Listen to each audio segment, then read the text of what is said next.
Welcome back, everybody. We're going to be going into game number 3 very shortly here.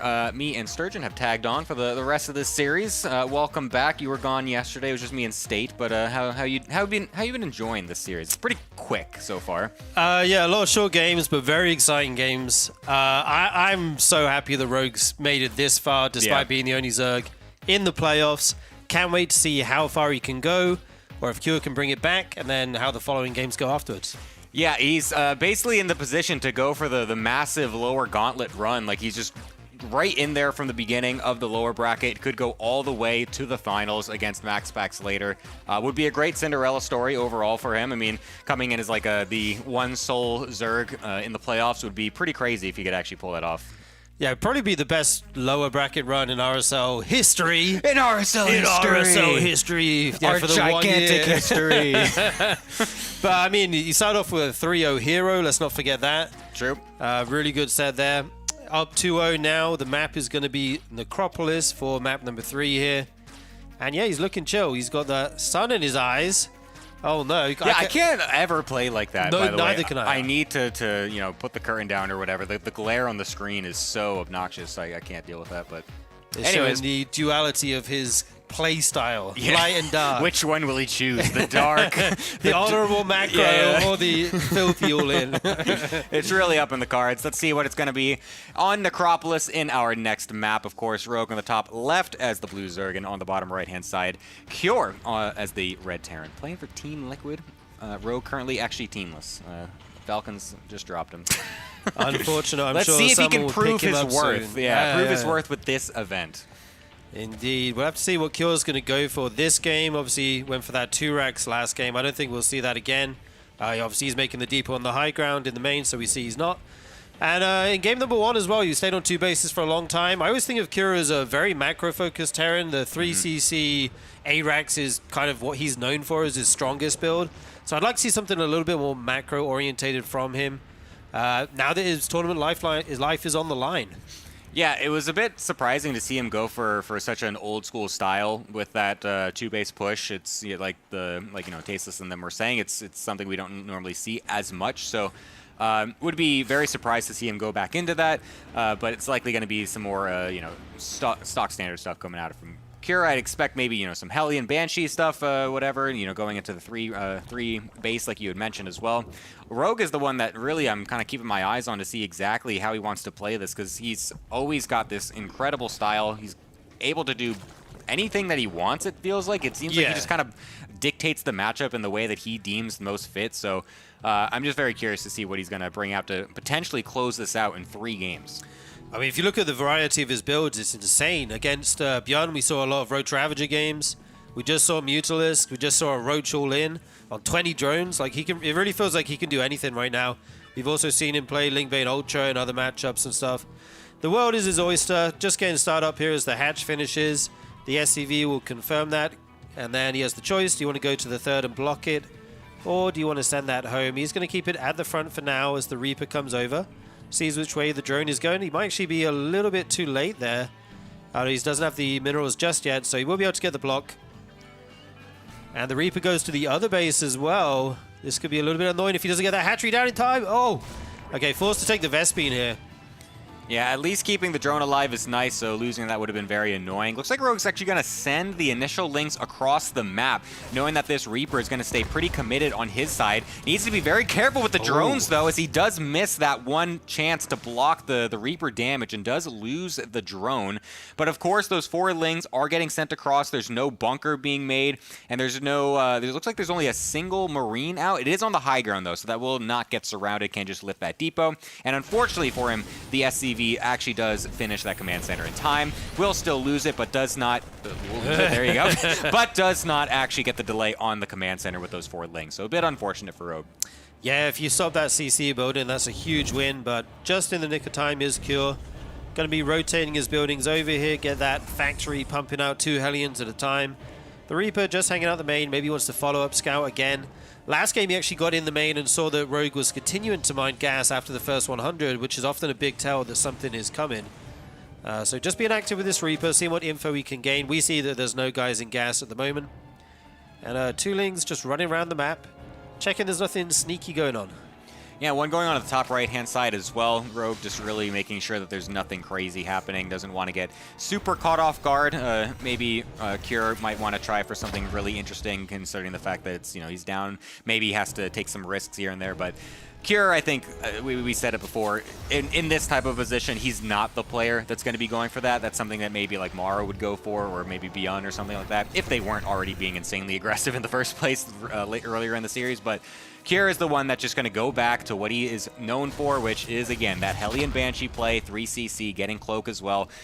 Very standard from him. So this is what we kind of know is his bread and butter. He's very solid at this, is able to just bring this out against any type of player. So Rogue's going to be on the defensive in that regard for the first couple minutes, just making sure these Hellions and Banshees don't do an insane amount of damage to his economy, and then he's going to be trying to ramp up after that. Okay, the Overlord floats in here. We'll get a full scout, sees the third CC, very important. Sees the Banshee in production as well as Cloak. Obviously, it could be a fake, but good to know that that is a possible thing that the Terran is making. Going up towards his lair, not a super quick one or anything this game. Has his Baneling Nest coming down as well. And right now, we're just waiting to see if Kirill wants to just deny creep or if he's going to dive these Hellions once the Banshee comes across.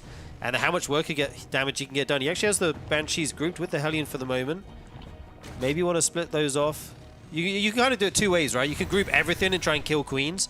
Or you can split the Hellions and the Banshees up and try and get as many workers as you can. So let's see what the approach he goes for here. Yeah, Hellion's going over on the right-hand side. Banshee right along with them as well. Scan getting thrown down to kill off some of these creep tumors. Could dive onto this queen as well, as there's not many lings here to support this. The only ones alive are getting held back because they will get killed off very easily, but nicely done by Rogue to bring those other queens over, rotate them in, and be able to keep the other one alive. A singular ling is going to find its way into the main base to get a slight scout, but nothing too crazy revealing. Just sees the 3 barracks there, so it's nothing out of the ordinary so far from Cure. So Rogue will be just pretty happy just to continue to sit back, just try and keep these 4 bases set up, keep the queens going around, get the creep going, and make sure that Cure can't take any of that away from him. Yeah, I love that little follow-up scout there. Just check, what's going on. We do see it's going to be a Spire here for Rogue with a double Evo as well. Going to get that melee and armor upgrade going. And yeah, I think Mew has worked really well for him in the first game. Why not go for it again? His control is so good with the Mew list. He's so active with them, picks off so much. The Banshees here pick up 3 drones, not too bad. Yeah, considering the fact that the Queens were doing so well at deflecting them earlier, 3 drones basically for free is a nice little catch there for Cure. Obviously, it's not game ending or anything like that. We'll be able to kill a couple more over at the 4th base and deny mining for just a little bit, which is also quite nice, but this isn't going to, again, decide the game or anything like that. Just some light harassment as Cure then starts to set up his actual move out with his Marine tank coming in as well. The double medevac will be joining shortly as he tries to pressure this 4th base. Dude, Rogue's already up to 83 drones versus the 59 of Cure. This is insane. If he doesn't die to this push, he's going to be in such an amazing position here. He's taken another base, so he'll be able to actually put those workers to use.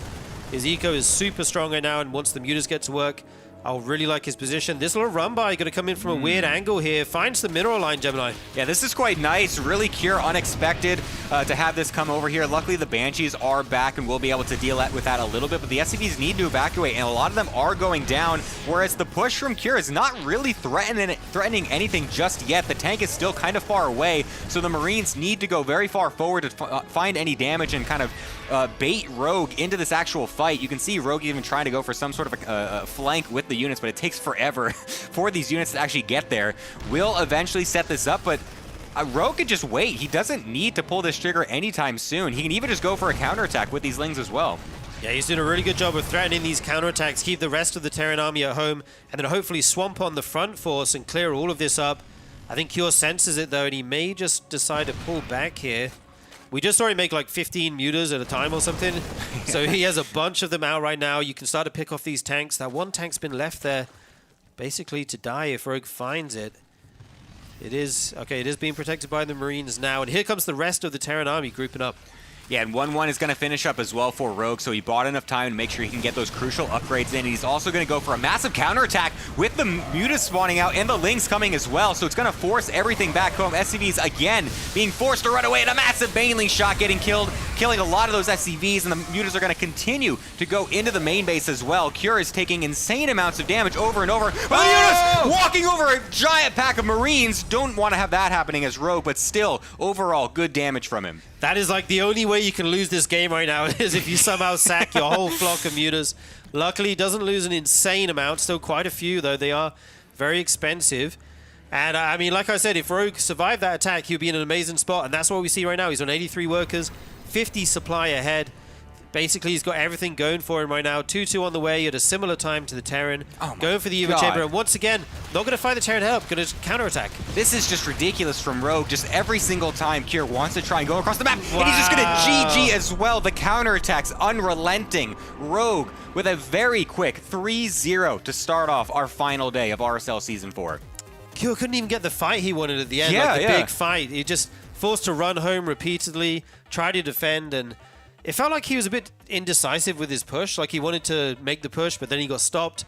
And he ends up just sitting outside the Zerg base for like 3 or 4 minutes. Not committing at any moment. And then forced to go home. It's really unfortunate because just the way the map worked out, like he got that cool little anchoring position at the bottom of the ramp, but it doesn't threaten anything. Like I had mentioned, like you have to go so far forward with the Marines. Normally how that works is that you can kind of try to bait them in because the tank shots are going to be shelling something, or at least the Marines can dip and dive pretty close to the tank as well. But Rogue's just like, what are you doing here? Like, okay, you can just enjoy that spot. I'm just going to go counterattack endlessly.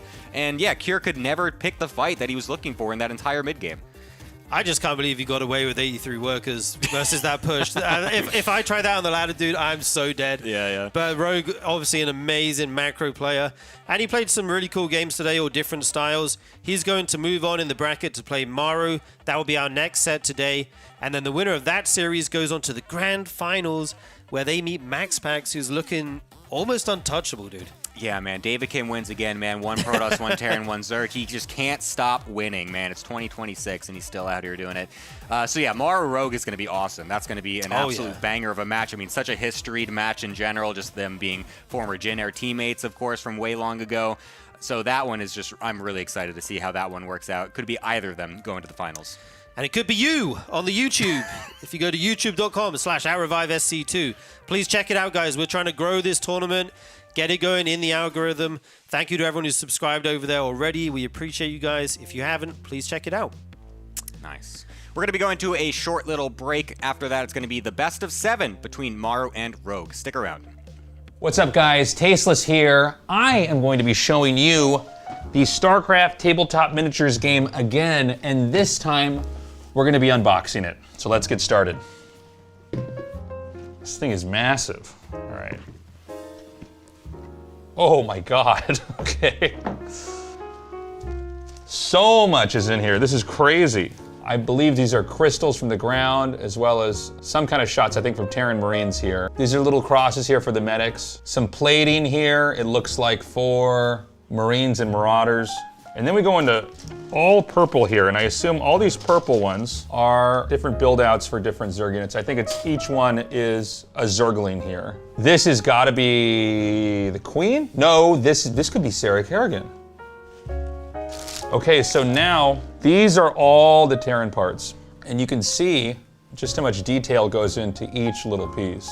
Like, they keep it really true to Blizzard artwork for how the game looks. It looks basically identical to what you see in the cutscenes and in the cinematics.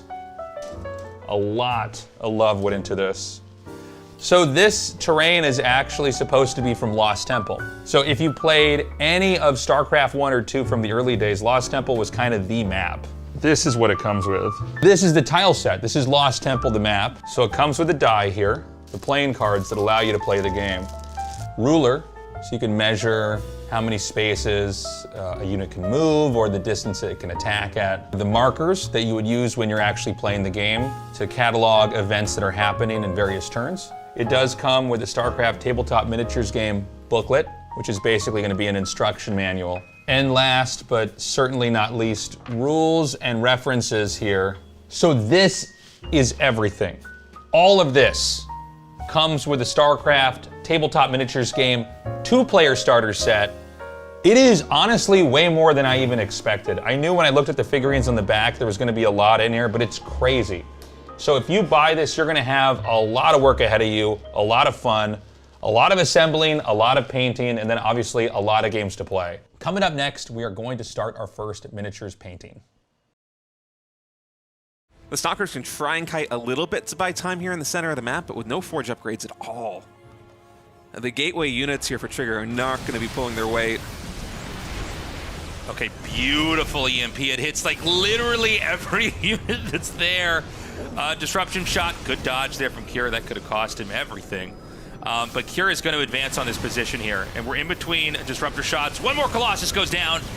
And Colossi getting focus fire down. Kira going to be microing into the natural expansion. One more disruptor shot. Ooh, good split there by Kira. It is able to catch one of these Vikings, but not more than that. The second disruptor shot is going to connect on a lot of bio, but there's just so much left scanning here for Kira. GG is called, and Kira's going to take game number 1 here in this best of 5. That was insane. Cure just like so strong back there. Had a pretty bad opening by losing with the drop, but really did a great job.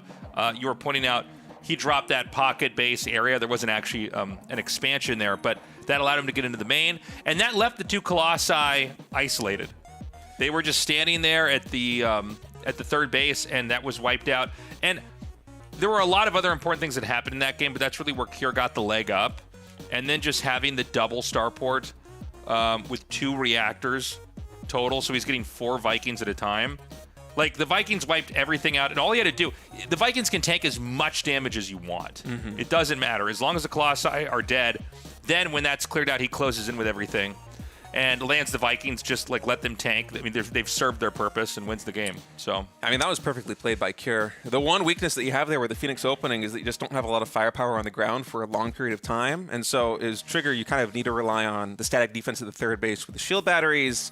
You also need to rely on the Phoenix being able to intercept medevac drops like that. But Cure was able to catch Trigger with the Phoenix on Cure's side of the map and just shimmy 2 medevacs right into the main base. I wonder why he didn't get it forges at all until it was very late. Like, normally you see a game like that and you go, okay, well, something's prompt. Like, is he going to try to all in from here or what? I don't know why you'd go Phoenixes and then just not have the upgrades, because you're not going to be viable at all if you don't.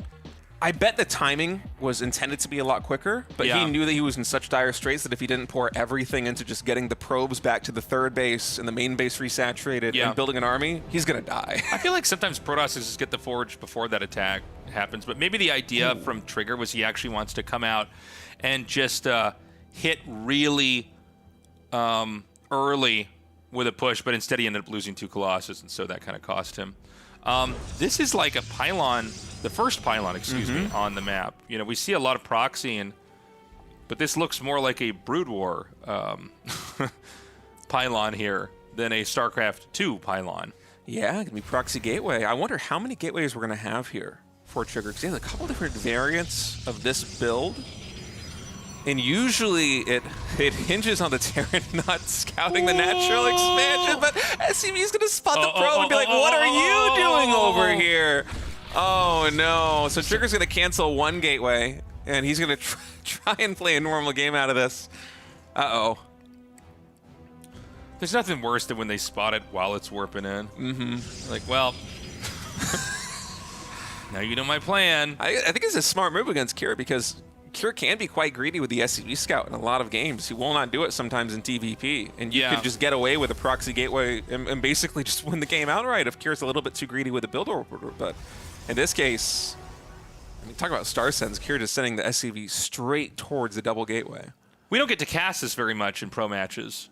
Yeah, not that often. I mean, you'll definitely experience this like in ladder or something, right? There's all sorts of scumbag builds like this, but he's going to come down now, and you know, this can really throw the whole game off. You're extremely vulnerable when this doesn't hit with a surprise, you know? And so Trigger's going to expand behind it. Trigger's got to be careful. I mean, his only infrastructure for attacking units is out in the middle of the map. The bunker's going to be done. StarCraft 2 Zealots, when they're not upgraded, are almost totally useless. Like, it's really hard, unless you were going to cheese, you know, like he was going to do in this game. It's really hard to do anything with them, you know. They're not fast. They can be kited. And I guess this is the best you can ask for here with the Zealot, is like to try to swipe at the 1 SCV. It's only 1 Marine, And, it does take one Marine. I think the exact amount is 1,000,000 shots to kill a Zealot. He comes up with the Adept, so, hey, this is not bad. Yeah, it's some good maneuvering here by Trigger. I especially like this Zealot just here on the flank side because the SCVs for Kira just keep wanting to go over towards that mineral line. I mean, getting 2 SCVs and delaying the natural expansion here is a really good move for Trigger, but it's the best of a bad situation. it's still expensive, right? Yeah. Is it worth a Zealot, an Adept, and also the probe that he sent in as a follow-up? I don't think so. Yeah, and, it's Twilight Council, so I am especially interested when I watch pro players play and the cheese is spotted. How exactly do they play it? Because there is a right way to play a bad situation. You know what I'm saying? Even though you a lot of times look at games, you go, okay, well, here's where you lost.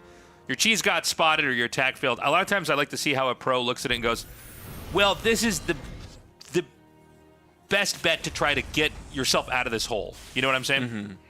Similarly, I'm really interested in what Kira's going to do because this is one of those games where, at least in the early game, he just has the complete picture of what his opponent is doing. Yeah. What their handicaps are going to be, and how is he going to respond to this? Right now, it seems like just the only deviation, really, is building the bunker on the low ground before the command center. He's still going into the Cyclone. He's still adding in a medevac.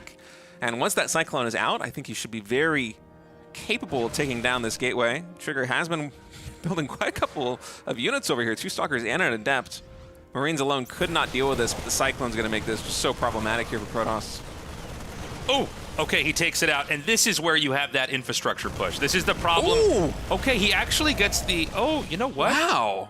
If you lose the Cyclone, you've lost everything. Basically, the Marines are here to kind of be a meat shield. Mm-hmm. And then the Cyclone, it's basically superior at fighting compared to the Stalkers. But that shut down. Anyways, what I was saying a second ago is that you see this infrastructure push, right? This is where you're going to hit the gateway in the middle of the map, and a lot of times you can push after that. But Trigger had a pretty big victory there. He basically fought back really well. And now Trigger has to try to stay active out here. He can try to shark around the map as much as he can. He's going to take a third base, so he's not committed into any kind of 4-gate. Let's blink in the main with a Warp Prism. Let's try to end the game that way, which I think would have also been a fine way to play. But instead, he's going to go for a macro play. He's going to try to defend that gateway as much as possible. He's going to get a third Nexus up is what I meant to say. But, the drop could be very punishing. This will at least force a recall. Yeah, is there going to be a recall available in the main base? How much energy does Trigger actually have? Medevac now flying into the main. We do have enough energy for a recall, so those Blink Stalkers... Oh, the 2 Marines is getting left out here. Welcome back, everybody. We are going to be going into the lower final between Rogue and Maru. Rogue just dispatched Cure 3-0 in a very quick series, but now he's going against the big Terran boss, basically, of Maru. The endgame boss you never want to go against. This is going to be a tough battle for sure. Yeah, indeed. I mean, Rogue's looking very good in the matchup. We got to say, he just dispatched of Cure pretty easily and pretty quickly, it looks like. Using a variety of different builds, but Maru is built different. Oh, yeah. He is built different. He does not die easily. Here we see the bracket is Maru Rogue coming up in a second.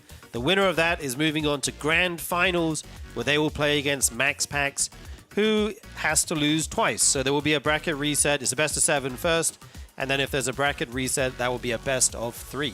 Yes, we got the excellent bracket reset last season with Maru Hero in that crazy finals. That was peak absolutely StarCraft, ridiculous. man. And then it went to all of the best of 3 games as well, which was what just was it ridiculous. in the end? Like a best of... It was like a best of 17 or something because they also had played in the upper bracket finals or whatever. Yeah. Give me a soda. But yeah, no, it was like just the most ridiculous series, like prolonged series of all time. It was absolutely ridiculous. But yeah, we're going to be hopefully getting some really epic matches the rest of today as well. Starting off with this one, Maru versus Rogue. Map 1 going to be Ruby Rock, and then we got a couple of new maps with Missing You Today, but then Celestial Enclave Mothership coming on in will be very nice to see as well. So some great maps to be had in this series, and we're going to get loaded on up into game number 1 on Ruby Rock here. Let's see who will be meeting Max Pax in that Grand Finals. I've got to say, I love the map pool this season. Yeah. It's like really nice. The only thing I kind of wish we had is something like Evil Heart. Like a crazy cheese aggressive map, like a smaller map. But apart from that, the maps are all beautiful. I love the spread we've got here. It is going to be Ruby Rock, as you mentioned, for game number 1. Rogue down here in the bottom right, and Maru in the top left. I just saw his camera go to the bottom left of the screen. I don't know if that means anything. You know, when you see that sometimes you go, Hyper-analyzing the screen movements. Yeah. I saw it. It flicked down there, so who knows? Maybe setting up a camera location for a proxy later. Oh, the never proxy starport perhaps in the TVZ matchup maybe will be coming out, but no, it's probably just going to be a 4th base or 5th base or something later on.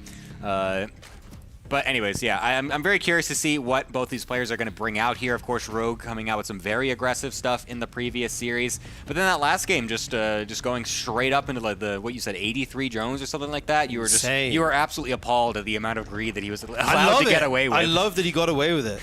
It's so many drones. Like I feel like against the 3-base Terran push, 70 or maybe 75 is kind of the point where I start to feel unsafe afterwards, but he got away with it. He bought a lot of time with the run bys, and then his economy was insane, and then he never fought the Terran army head on, which is what you're supposed to do with Ling Muto, right?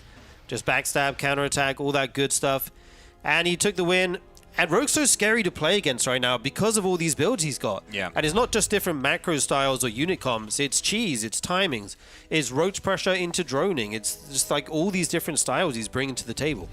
Yeah, it's going to be very difficult for Maru to kind of identify exactly what's happening and just to make sure he can tailor his build specifically towards that. Or perhaps Maru just decides to take the tempo himself and just tries to get in Rogue's face right at the beginning, force Rogue to be the one to have to respond and adapt his overall playstyle. Because Maru, obviously, someone that could very easily go very aggressive early on in the game, but then also just switch it up and just do the total turtle late game Terran style. He's basically the king of that, I would say. He's so good at the late game Ghost Liberator defensive play. So Maru also one of those players that can throw in everything, especially even maybe a proxy 2-racks or something too. Yeah, and in a best of 7, we will hopefully get to see some of those cool builds. Right now, everything's very standard. Reaper expand.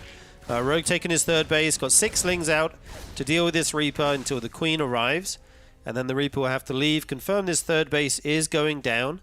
And behind this we have a 3rd CC from Maru as well. So it looks like we may be in for a bit of a macro game here, unless Rogue suddenly switches it up here. Yep, going to be playing very standard, except for that positioning of the command center. That is very strange. We almost never see it just thrown into the front wall there. So usually it's somewhere in the main base, and then it can just kind of lift off over to the 3rd base at the pocket, the triangle location. But we'll just be throwing it in the wall as well. So maybe we'll dodge an Overlord scout, because sometimes the Overlords do like to go in the main base to try and scout that out.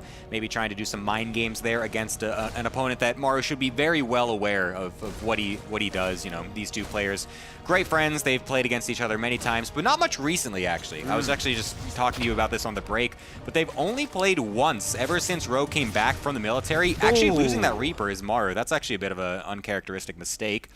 But yeah, like I said, they only played once last year, and that's the only time they've played really since Rogue has kind of returned from the military. So yeah, it's kind of interesting. They have had a lot of games in the past, but not too much recently.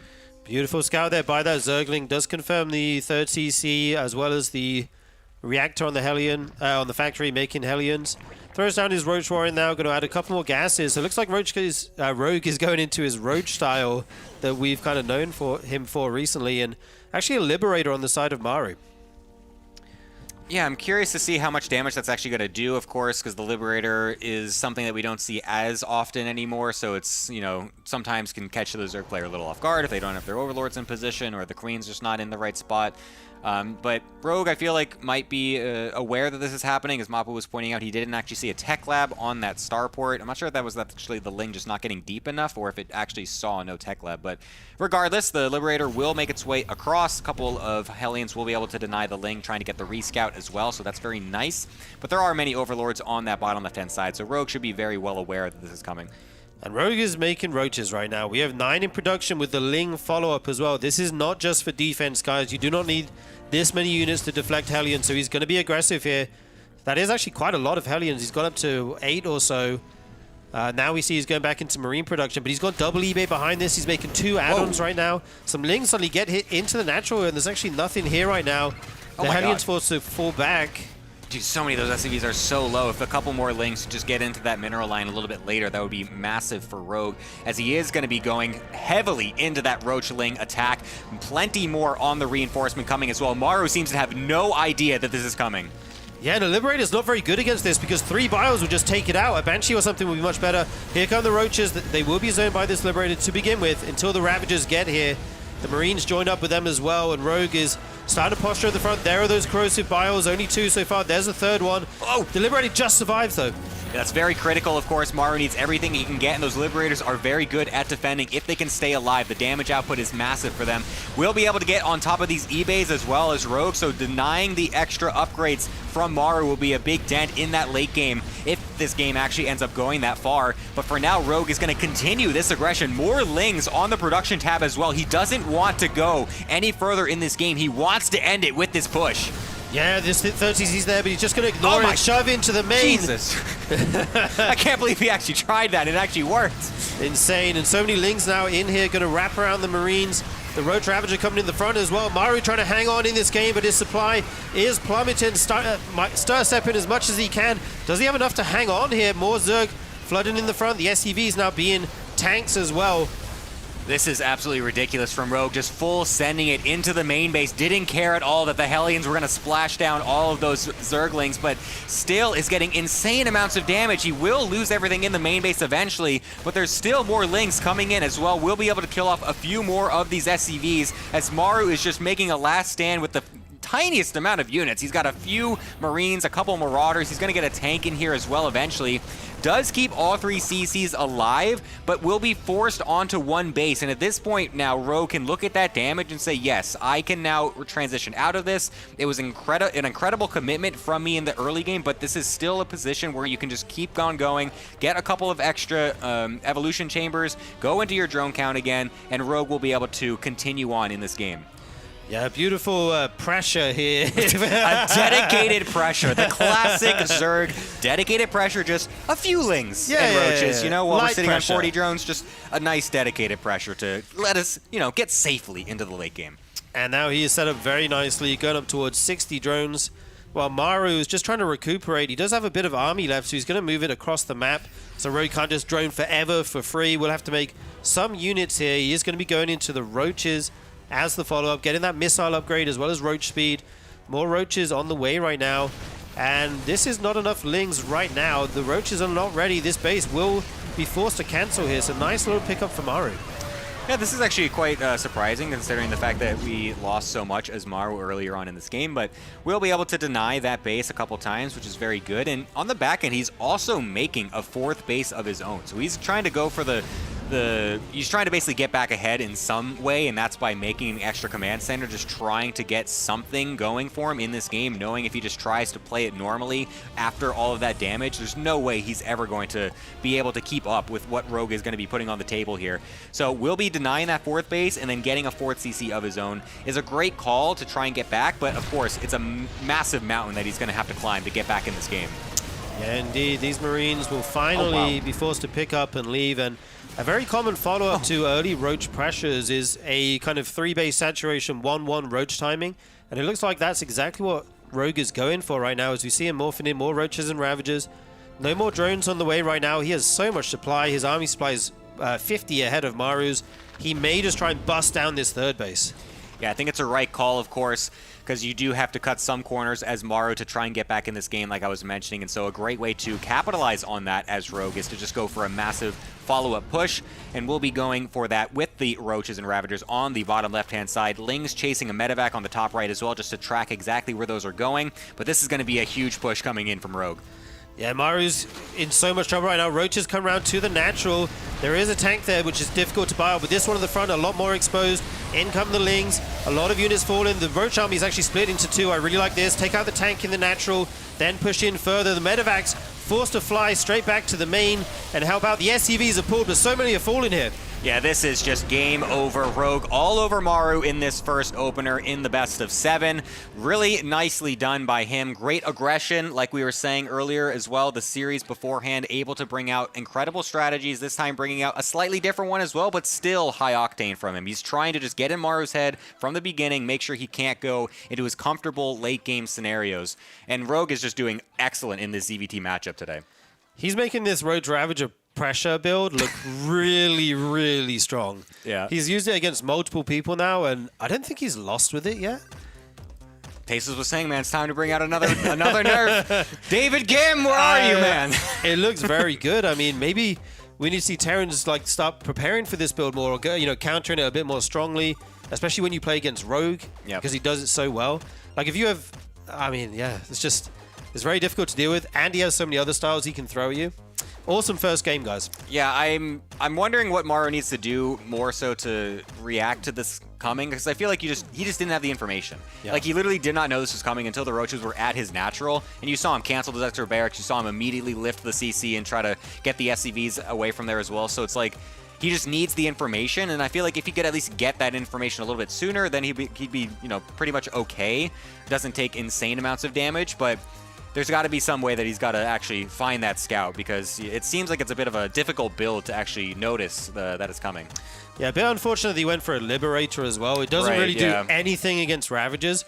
Whereas if, for example, you have 2 Banshees instead, you're going to be hitting that Roach Ravager army forever, and there's no way to really clear that out if you don't bring your Queens.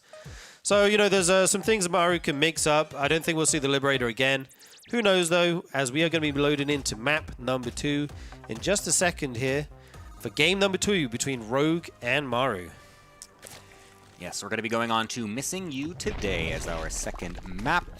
Going to be very interesting because, of course, this map is relatively large, I would say, compared to most of the maps. It's just kind of got an interesting layout with all those spots in the middle. We've got those gigantic ramps in the middle as well, just kind of making it very strange way to engage in that spot. You got the double gold base on the top right-hand side as well. Here's that shot of those giant ramps, which you really don't see this in any maps, basically. So if any engagements happen there, it's just kind of like a weird part of the map overall. But anyways, this map has been pretty interesting. We've had some really cool games. I mean, we had Maru trying to sneak a gold base yesterday against MaxPax on this map, and it worked out pretty well. So yeah, I don't know. Very curious to see how this one plays out. Yeah, very interestingly, Rogue has sent his first Overlord down the left side of the map, not across the map. And this could be him looking out for proxies. Oh, yeah.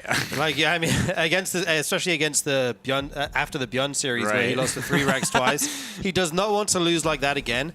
So being extra careful here, sending both his Overlords out to the common proxy locations, and only then will he send it across the map. Yeah, Rogue definitely does not want to go down that early to those builds again, man. That was so funny to watch when he's just like, he's getting, because he just defends it totally fine the second time or whichever one it was, and then they just come in slightly later, and then he had that, Beyond had that like fake CC at the natural as well that wasn't actually doing anything, and then Rogue thought he was totally fine. And he slams his desk because he's so frustrated. I would have slammed my desk, man. That was like, what a tilting way to lose the game. Kind of genius, though. You got to give it up. I absolutely really agree. Smart. It was incredible from Beyond. Honestly, even more incredible that Rogue was able to pull that series back and is now even one series further against Maru now, too. So some great grit coming out of Rogue so far in this lower bracket. I feel like he has some plot armor in this series of the RSL. Like, he's destined to win, man. It's like every time you think he's dead, he just does not go down. The StarCraft gods saw how many people were balance whining on Reddit about Zerg lately. And he's like, nope, you know what? We're going to have one Zerg go really deep just so you can't have that anymore. No excuses, Zerg players. Yeah, indeed. Nice save on the drone there. Does not go down to the Reaper. Microing back his weak Zerglings, and taking his third base is Rogue. On the other side, we see Maru doing it again, putting this CC at the front. So strange. I wonder why he does that. I mean, one thing is it does make a bit of a wall. Yeah. Like, you have a temporary wall until you send it out. I guess because he's like, oh, nice little catch on the Reaper. Oh, nice nade as well to keep that thing from dying, so that's good. I wonder if it's also just because it's like, he just thinks Rogue is going to be so aggressive, just get that wall going as soon as possible. Could be maybe the idea from it. Less so a mind game and more just like, oh, Rogue, you could do anything. I don't want to die to it. Yeah, or maybe he's like, I don't care if you scout this. I just want to get it there as quick as possible. Also possible, yeah. Interesting little details coming out from Maru. This Reaper will finally go down as speed finishes. And let's take a look at the build of Maru here. We see he's going for the starport. We've got a tech lab coming out as well. Let's see what the unit of choice is and what tech he wants to get. Yeah, the tech lab's going to be finishing on up. That starport will likely be switching on over, so very likely going to be the Banshee. Watch him make a Raven and call me out. Okay, very nice. Not a caster moment. Excellent. So yeah, that Banshee's going to be coming with the Hellions as well, so nice and standard from Maru, just going for that 3cc Hellion Banshee play. Doesn't look like he's going for Cloak just yet, if at all, so it likely will just be the Cloakless Cloakless Banshees. That'd be imagine if Hellions had Cloak, dude. Oh my god. Don't go there. That Them would running be in my mineral lines. absurd. Invisible? Just massive, just high-speed cloaked units, dude. Oh my god. Well, actually, you can do that with Banshee with the second upgrade, too, I guess, technically. So, True. anyways, regardless, that's not going to happen. It's going to be just the Banshee and the Hellion coming on in for a little bit of light pressure, denying the creep tumors. Overlord's going to try to scout it. Let's see how much it can actually see. Yeah, I like this choice from Maru going for the Banshees. If it is another Roach pressure, he's actually faking Cloak here, going for that interference matrix. Very smart. We'll cancel that. Yeah, I like what he's doing here, going for a Banshee. If it is Roach Ravager, you can be able to pick off the Ravagers very quickly. Obviously, we see that Rogue is just now taking his layer. He's still droning up. Probably have a 4th base coming in the near future here as this Banshee makes its way across the map. I wonder how much Rogue would expect Mech to come out in this matchup. He didn't actually get the Tech Lab Scout on the barracks researching Stim, and if he got that, obviously that's a great tell. But I wonder if he's at any point expecting Maru to go into Mech, because I feel like we've seen it a couple times in TVZ recently where you do actually have the Mech switch coming out with this large Hellion initial push. But for now, he's not going to have that information. He might just be kind of assuming that Maru's going to be going for this, of course, as he does go for that quite often. Going for the Baneling Nest. I believe you shouldn't be going Banes against Mech. That's right? Yeah, I mean, usually it depends. If it's battle mech, you can use them to clear out Hellbats, but sure. Against like tank mech and Thor mech, not so much, yeah. But anyway, we do see it's going to be a Spire here coming out from Rogue, and I was saying to you in the break that I very rarely see Maru struggle against Mutalisks. Like, not that he's never lost to them, but it feels like he's so good at handling them, so I'm very curious if Rogue is able to make them work. His control was really good with them against Bjorn. So let's see how he gets on here.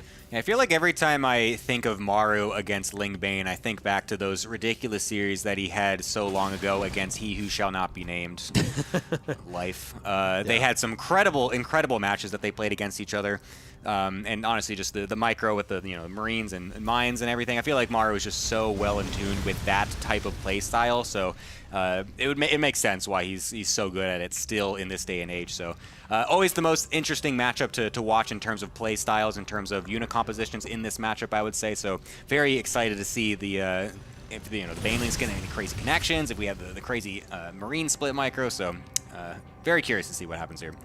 Yeah, we just have now combat shield started up for Maru, and 9 Mutalisks on the way. Will they be ready in time to help with this little harassment we have going on? The Queen's going to do the job for now. Nice save on that Overseer, but there's actually a lot of Marines here. These Queens do have to be careful, as does Maru stepping onto creep. Oh, wow.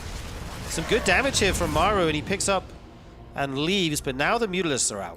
Yeah, those are a decent amount of Queens to get, and the Spire actually doesn't get scouted by that scan, but he sees the Mutas, so if he was paying attention to that last second, he would have seen those coming out, and he will just see them across, going across the Hellions as well. So we'll get the information. The Mutas will not evade Maru's sights for now, so he will be able to prepare, and he's got his Mutas actually getting caught in the middle of the map. Maru with the Marine rally to come on in at the perfect time. We'll be able to kill an initial few, and another one getting picked off as well. This is a terrible start for Rogue.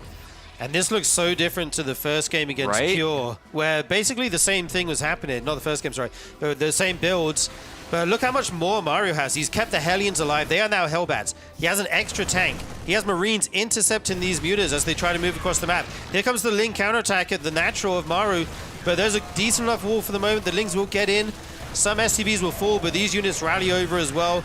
Maru will clean this up eventually, and meanwhile, he is pushing Rogue's 4th base hard. Yeah, that base is definitely going to get killed off, but it looks like Rogue is just going to sack it for now, as he does have more on the bottom left, so he's going to just transition over there and try to make something else happen elsewhere on the map. The Mutas are on the other side as well, trying to kill off that command center, but Maru, with enough reinforcements, will be able to keep those Mutas at bay.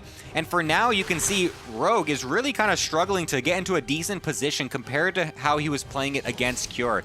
Last time, Cure was just getting completely blown open by all of the counter harassment constantly from Rogue, whereas Maru able to take the tempo away and actually is now forcing Rogue more on the defensive for now until this moment where he is actually going to go for another big play. But again, Maru is just so on top of these army movements, is not letting Rogue get to his side of the map. Yeah, his knowledge of where the Zerg army is at all times and being there to intercept it is second to none now. He's cleared out a lot of creep in the center, which will be really good for him once it recedes. Rogue is finally now up into the 80s, which is where you want to be. Here comes another counterattack, and Maru's army slightly out of position this time. These units will fall, getting a tank for free. That's very nice. Will he be able to get any workers here if those lings go into the mineral line? That's what he's looking for right now. The mutas fly away from the army, and only a few SCVs go down, and that's quite a lot of lings. Yeah, we'll be able to pick off some of these Marines coming out of the barracks, might even get a medevac, but no, they will boost away Thor coming out as well to help defend, as the turret will be able to kill off some of the mutas actually with the Thor coming in as well. The repair is very good. And that is a bit of a misstep there from Rogue, I feel like, kind of losing a bit too many mutas in this exchange. Once again, trying to pounce on this army, though the tanks unsieged will be able to get some of them with the banelings. No, he's just going to kind of let the lings get them. Thankfully, a couple more tank shots didn't go down. That would have been really bad if all those banelings got killed off before they were able to make any connections. But a pretty decent catch there from Rogue, considering the fact that things were really starting to get out of control for him. Yeah, I think catching those 3 tanks like that has actually kept him in the game here, or kept it competitive. If Maru was able to siege those in range of a hatchery, it could have been really tough. But Maru is not stopping. Here he comes once again. Let's see the splits as all these Banes roll in. Oh, a little bit late, some good connections, but still tons of bio left. Here comes the next wave now. Oh, look at these splits from Maru. Absolutely beautiful. That is what we want to see from Maru, man, but another reinforcement wave from Rogue from the right-hand side. We'll be able to clean this up. The Thor also going to get killed off eventually, I'd assume, as the medevacs can't actually get anywhere. So Rogue will clean this up. The Thor is somehow just juking and jiving these mutas. I don't know how. There we go. Finally, he does get killed off as well as everything else in the sky. So Rogue, despite everything, will still clean all this up. And Maru, with an initial good engagement, actually loses out a large portion of his army. Yeah, that was amazing for Rogue. Real turnaround of events here. We see now 3-3 on the way for Maru. His upgrade slightly ahead of Rogue's. The Widowmine production has begun as well. They can be so good against Mutaling Bane if you can get those juicy shots off that you're looking for. The Widowmine upgrade as well on the way. And here's what we know Rogue for. Overseers. He's making 3 right now. We might see him go up to a huge amount later. Go for kind of mass changelings. We know he loves to play that way. But I like his position a lot now as he postures on the right side of the map. I can't believe Rogue has managed to get this tempo back in this game, considering how poorly that initial trade went with the mutas. Oh my god, if the mutas actually go into the Widow Mines! Okay, very close. That was almost a catastrophe for Rogue. So nice little tricks there from Maru, trying to get any little advantage he can with these Widow Mines being placed out. And this is where things really start to go pretty crazy. If both these players start to get really active with the Marines, with the Widow Mines, and the Banes and Mutas, then things can get really crazy very quickly. But for now, it looks like they're both just going to wait until they're maxed out and then try to go for another push later. Yeah, Maru has +3 now, just as the +2 Carapace is finishing for Rogue. So he's a full upgrade ahead for the foreseeable future. If he's able to max out and get some good trades, he might be able to just hunker down here and slowly work towards, an amazing late game army with Thors, Ghosts, that kind of thing. But he's not going to do that. We do see him moving to at least contest this base in the bottom left of the map, clearing out this creep right now. Yeah, and Rogue's going to go for a big counterattack or flank, it looks like, as the left-hand army will be able to roll on through, try to get some of these units, but the Baneling anti-micro from the Marines are pretty good, so they're not going to really lose too much there. The army on the right-hand side still kind of sharking around. Rogue seems a little indecisive as to where exactly he wants to send this right now. He keeps trying to look like he wants to go for some counterattack, or maybe is expecting an army in the middle somewhere, as he's just kind of letting the one on the army on the left just take this position. Now eventually will actually go and respond to this. Feels like Rogue was maybe a little unsure what he wanted to do there. Yeah, in the end, he decides he will fight down here, as we see him going now, trying to... Okay, never mind, he pulls back. Maybe going to wait for these Banelings, but they actually get found as they're morphing here. A bunch of them cancelled or killed. And Maru is not stopping with that one base. He wants to push a little bit more and go for a second. Here comes the Ling Bane, though. Rolling in. So we'll be able to kill plenty of those units. A massive split, but still so many Banelings from Rogue in that engagement. We'll be able to force Maru back yet again. So was just buying as much time as possible. Maybe just lets the base die, but has plenty of units on the reinforcement to be able to kill it off as he's expanding to the top right-hand side as well. Yeah, the patience there for Rogue really paying off. Took his time to find the right moment to attack. And actually clears out that army very nicely now, taking a supply lead. He has 4 ultras on the way, kindness plating, finally getting that +3. attack as well on the way. Going for a +1 air upgrade, air carapace upgrade at this point feels a little bit weird, but might as well round it all out, right? Hey man, that 30-minute Broodlord switch is going to come in hot. He's going to be prepared. I mean, you probably do have to make Corruptors at some point if they switch into Liberators, so it makes sense to get those. And now Maru's going to completely switch it up to the other side of the map. Going to pass this gold base here shortly, and will he go? It feels like such a long walk distance. The Rogue has a lot of time to counterattack here. And he's actually moving through the middle of the map right now. Yeah, you can see him realizing this, knowing that that base wasn't even really mining anymore at the top right anyway, so he's just going to go for the counterattack on the bottom side. There is a Thor there, as well as a couple of Widow Mines, getting some nice shots there, but not enough to actually kill anything, because there's nothing else besides those Widow Mines. So will allow the Mutas to just go into the natural as well, kill off a lot of these units, and then the Ultra Ling counterattack also going down. We're in a semi-base trade at this point. Yeah, indeed. And so many workers fallen already from Maru. 30 SCVs. These Mutalisks trading out. Oh, where do they go? He's losing so many of those. The Ultra's standing strong, but there are Thors and Marauders here. Can he actually clean this up still? Okay, eventually he will. Now going to take the fight at home, try and get Maru to leave. So how do things end up after all of that? We have 84 workers for Rogue and only 41 for Maru. Dude, 47 SCVs getting killed off in that exchange is insane. Rogue going to be able to have a nice remax coming out here pretty soon as he can actually deal with this medevac bio drop. But that's all that Maru's got left on the field at this point on this side of the map. So we'll be able to kill this off. Still has a couple mutas. We'll be able to chase down the medevacs as well eventually too. So we'll kill this off. But I mean, Maru sitting here down at 47 SCVs was able to kill a lot of bases while he was going for that attack, and a Widowmine also going to get some extra drone kills. So actually not the worst situation I've ever seen Maru in, to be honest with you. I feel like he could still find a way to claw this one back because his army size is still very large and his upgrades are still very good as well. I actually like this for Maru because Rogue has the workers, but he does not have the bases to actually get them to, to mine from.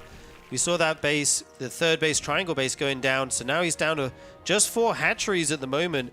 So he can't actually get all his workers mining as the main and natural going down. And these Widow Mines being such a nuisance here. Oh, this is getting worse and worse for Rogue. He cannot clear these out. He's going to lose some more as well, as there's no Overseer to deny these. So they're just continually killing off units. Rogue is scrambling around to just find anything right now, as Maru has been the one that kind of has had the opportunity to remax a little bit better than Rogue. And his army is just so large at this point, able to march over to the bottom left-hand side. Those 2 Widow Mines from earlier as well. Forgotten about from Rogue, and we'll be able to get a couple of decent shots and dissuade the mutas, as the rest of the army will try to react. I guess they're reacting to the mutas solely. They don't want to actually go to that bottom left-hand side because there's plenty of ultras as well just waiting.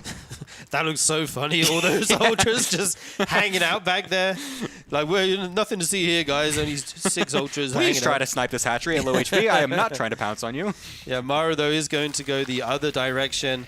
And I like it. Here comes the counterattack onto this far outside base of Maru's. It is a planetary, so he can't get rid of it. We'll forward. Oh, juicy connections on some SCVs there. Gets the base. Runs away with the Ultras. Nice little pick-off for Rogue.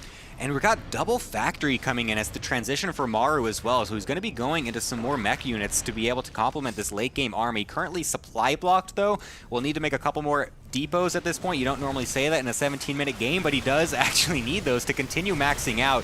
Might just decide to lose some of his army to remax as well. That's also totally fine. As we go in for a big push from Rogue though, it's the Ultras and the Banelings going to try to dive deep on top of all these units. Maru trying to stutter step as fast as he can, but Rogue feels like he's pretty okay to defend this position for now until he gets into that later stage of those Widow Mines far back there, not expecting any more of those. And now Rogue is starting to dip in supply.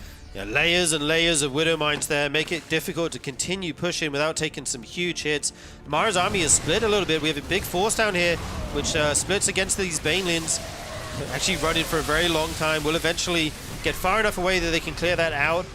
And at the same time, Maru's picking off creep, picking off overlords on this side of the map. Maru's multitasking is insane right now. And now we see a couple infestors. This is what I was waiting for. Because the Ultras are amazing, but you need something to lock that Terran army down with, so that they can get their damage output. Yeah, if he could get some Burrowed Infestor plays going, that could be huge for him. Of course, like you were saying, it's very difficult to get those Ultralisks on top of the units. Maru's so good at pulling back, so good at microing this bio. It's what he's made his name for over the years. And it's going to be a mass Widowmine switch coming in from Maru as well, making it as difficult as possible for Rogue to take these engagements on the terms that he wants, trying to let the splash damage rule the board at this point. So he's going to try to do that. Nice fungal initially on some of these units, but with nothing else to capitalize, it's just going to be a warning shot basically at this point. Let's see if he can actually dislodge this push. Yeah, I'm not sure if I like that. That Widowmine shot is ridiculous. Picks off the Infestor there. And I was going to say, I don't like him showing the Infestor until the last moment when you actually catch the Terran army. But nonetheless, here come the Mutas, here come the Ultralisks. Going to pick off quite a lot of Marauders here. They will group up with the rest of this Terran army as Maru is now trying to take the gold base. Yeah, that is a very forward position to be taking, but honestly, I kind of like it. He's got some tempo in this game, and he's going to try to abuse that. Chasing these Mutas now to the bottom left-hand side. Rogue is just trying to distract Maru for as long as possible, get any sort of position that he can, and delay these attacks. SCV transfer would be nice to kill off, but thankfully for Maru, he does have some Marines, has a Liberator there to get those Mutas out of his face, essentially. The Ultras still alive, but a couple of them pretty low HP. I feel like if this fight happens pretty soon, it's going to be difficult for Rogue because so many of these Ultras were not able to heal up in time between the fights. Yeah, he does have some Queens down there. Could maybe transfuse him. This Infestor almost walking into scan range. Has to be careful of the turrets as well. And look at Maru's army supply here. He's only on 49 workers, which might sound bad, but it makes your army so incredibly big. He's going to have an amazing max out push here if he does want to go for it. Right now, he's just defending this gold base. Gold base wants to get this situated, wants to get these mines and turrets and center tower up so he can actually, hunker down here. Yeah, the Marauders leaping forward, trying to kill off these Ultralisks. Like I said, if he's not able to heal up, these Marauders can actually just jump on them really quickly. There's nothing to support them. Ling's trying to come in for a wraparound to try and keep this army in place. We'll just be able to load up into the medevac and run away safely to his massive minefield as well over on the right-hand side, along with that planetary. This is a great staging point for Maru. That one Infestor lurking around in the shadows, maybe able to get a nice fungal from behind a little bit later. We'll be able to get something there and gets a nice pack of that Marine Marauder ball. We'll be able to kill off the Thor on the left-hand side as well. So Rogue will actually dislodge Maru from this position. Wow. Not expecting to see this, as of course Rogue will continue to go down as well into the bottom right-hand side. Maru's army just suddenly evaporated. I felt like it was at 140 supply just like 30 seconds ago, and now he's barely above Rogue. What just happened there? Rogue took out so many Widow Mines, absolutely insane. Now he's in the natural base of Maru. Here comes the rallies. Rogue looking suddenly in control. I have no idea how he managed to turn this around. Yeah, what the? This is insane. He's just suddenly so far ahead. Yeah, I thought they would fight over the gold base for a bit and then Maru would win. But Rogue layering the fungals, chaining them onto this bio army. A Thor does come out to help. God. Okay, he does micro that one back. The Mula's taking a lot of damage, but there's so many Mutas here in this army now. It's actually insane. Yeah, I thought that Thor was about to just end Rogue right there with the Marines coming in as well, but there's just so many Mutas. Like you said, 21 in total. 5 Infestors on the field as well is going to make it very difficult for Maru to go for the deep dives with his bio. And the Mutas are going to be able to rotate over to this gold base now that everything was left defending the main, and we'll be able to kill off a decent number of SCVs. Actually, doesn't really kill too many. We'll just kind of keep them off mining for now. But still, this is getting better and better for Rogue in a game that I really thought he was going to be down and out. Maru felt like he had all the control in this late game scenario, but Rogue just completely blowing the door open. Yeah, Maru's base is starting to begin to mine out now. And the low worker count was, a benefit to him when he was maxed. But now that he's trying to rebuild, he only has 36 SCVs. So he doesn't have maybe the income that he's looking for. Adding 4 gases right now is pretty insane. We see Rogue with the income advantage for a short time here. And will he decide to actually take out this gold base or just continue to deny these outside ones that are more easily accessible? Yeah, this is now going to be a bit of a lull as both players are kind of testing the waters and kind of feeling out where exactly this game has landed them, because I feel like this game was just non-stop action for the last 13 minutes or something. Yeah. Like it was just absolutely insane. Full throttle, and now both these players kind of have to analyze exactly what their cards are. Rogue, seeming like he still feels like he has the tempo, will try to make something happen over on this bottom right-hand side, getting a decent portion of the army sectioned off, will be able to kill a decent amount of it. The Banelings coming on in as well. Then going in with the Mutas. Once the Marines are cleared out, we'll be able to target down that Thor on the bottom left. Oh no, actually a nice reinforcement of Marines will be able to help save that. But then that just means that the Banelings go over to the SCV line. Did Maru notice that those two burrowed? I don't think he did. We don't have a scan, and I think he had the energy on that orbital. This gas will go down at the gold base. These mutas continue to be in usage. On a fresh drop of mules as well. That's so nice. Clearing out all that income that Maru would have had there. That's so critical at this point. He's got 36 SCVs and almost no mining. He needs all these mules to get this income going. Yeah, I feel like Maru's just basically relying on some insane Widowmine shots, or he's going to be in a lot of trouble. This Infestor might get the biggest fungal ever. Is Rogue setting up to capitalize on it? The rest of the army isn't here, just the Mutalisks at the moment as they shark around, trying to pick off whatever they can. Sensor Tower goes down. I'm just waiting. I just want to see it, dude. I love that he's It's putting it right on in the Terran It's literally army. because you can't see the animation. If he's putting it right underneath the army, he has no idea that that is lurking there. Oh, that's so insane. He walked into the turret range. range. Oh, that's so sad. Dude, I wanted to see it so bad. There's another one, though. There's Okay, another one. hold up. There's always a bigger fish. can Let's make wait more up. than one. Yeah, that's possible. So let's see if he can still get it. But it looks like Maru is going to be going to the top side of the map, and it looks like Rogue is going to go for a counterattack yet again. Just constantly being on this side of the map. Doesn't want to give Maru the chance to get anything aggressive going. I love what he's doing. He threatens to shut down the production of Maru by getting units on it. And then when Maru's army comes back, he springs the trap with this flank he has on the left side. That is so many Widow Mines. I'm not sure if you want to go into that. All these units getting cleared out. Some Fungals do go down, but does Rogue actually have enough here? The rest of the units are over in the main, wreaking havoc. A lot of this production may go down here if Maru's not able to get back in time. Oh, and the run by with the Lings. Rogue multitasking like a god right now, dude. This is great. I actually kind of like that engagement on the left-hand side. Since there were so many Widow Mines, it was only a few Zerglings actually in that engagement, so all of them were getting triggered on the Ling, so they didn't really do all that much. It was a lot of overkill, so a bit of a waste there, and that basically just gave Rogue all the time to ransack the natural and the main base. You can see just how insane this game has been. I can't believe that the units lost is that close after all of this. 40k basically for both players on the minerals lost. It looks like a few more for the gas as well coming in from Rogue, but overall just an absolutely ridiculous game that we're finding ourselves in. And at this point, it feels like Rogue has really regained control, and Maru is scrambling to find anything he can get. There's still an opportunity, of course, for Maru to just get this insane engagement. If he can just get the perfect engage going, maybe he can just steamroll it through, but I feel like Rogue is in full control. Yeah, indeed. Rogue in the driver's seat right now. Here comes this Terran army onto creep. Good spread out of these mines. Rogue just going to pull the trigger immediately as the hatch goes down. The Lings take a lot of these Widowmine shots, runs to the front, and that's it. Clears up the Terran army, and Rogue, in an insane game number 2, goes up 2-0. I can't even believe that game, man. What a that game was that was. so insane. Just the different levels of where that even was at. The initial attack from Maru that felt like it was kind of breaking Rogue's back, not able to allow him to do the counterattacks from the beginning with the mutas. Then Rogue somehow catches those tanks in the middle of the map and just kind of flips the script. Suddenly is able to get a decent supply count and is able to dictate the pace again. But then Maru again coming right back with his play in the late game, and it just keeps going back and forth every single time. I literally had no idea who was winning that game until the last maybe like minute and a half. And we had like the big reset where they both lost a ton of army. Right, yeah. But there was still like Widow Mines in all the mineral lines. I thought that was going to be such a difficult thing for Rogue to clear up, but he does somehow manage to clear it up. Takes his bases again. He went down to 4 hatches at one point. Remaxes, takes the best fight ever, and somehow turns the game around. I still have no idea how he won that fight. Like I kind of want to see it again. I feel like we only saw like half of it at that point, because I feel like something else happened off screen, because Maru went down like 40 army supply in 2 seconds, and it felt like we only saw like a couple of ultras and lings kill like a few bio units, but suddenly he was just killing everything. It was absolutely ridiculous. Yeah, 145 supply Terran army should not lose that strongly to a Zerg army. But never mind that, guys. We've got some merch for you. We got some swag. Check it out at tastersthreads.com.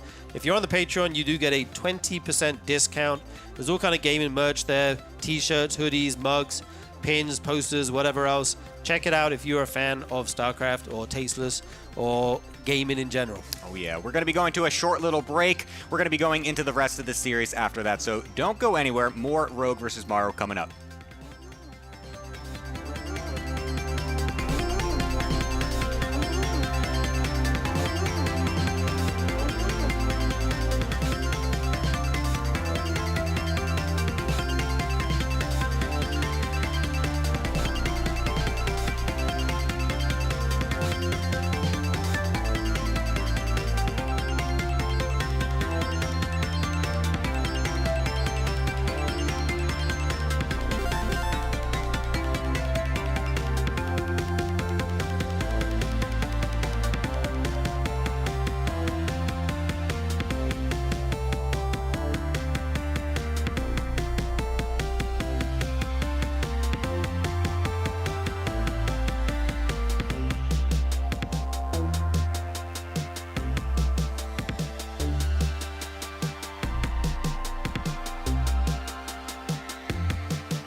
Sorry, I had to do my That's the only way proxy to rax cast a howl proxy. that I'm so famous for.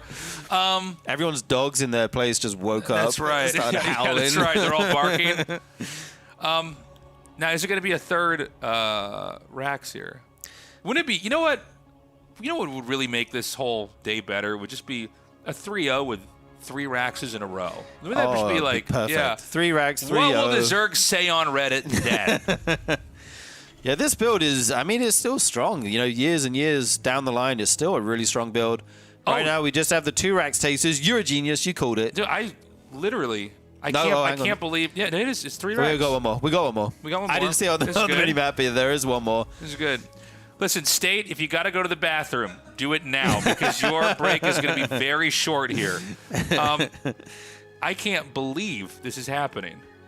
Yeah, I mean, he's just going to send it again. This time, the Overlord might actually see it before it gets to his natural, which would be big. We see the path in of the Overlord now. Do we have player cams available? I want to see if we could see his face. Okay, we put the player cams on. He's going, oh! Yeah. It's a 3 Rax. He's going to go, okay, we're almost there. God, it feels like it takes forever for it to load. Okay, sees that, he goes, you're kidding. Oh, look at that! The eye roll! The eye roll. Oh, not Okay, again. he's like, all right. Yeah. Oh, man. Okay, so let's see. Now that he knows it's coming in advance, let's see what he thinks the optimal response is. He's going to have to pull a lot of drones, make lings behind this. Here we go, the drone pull early again. And will he commit as heavily to trap these Marines?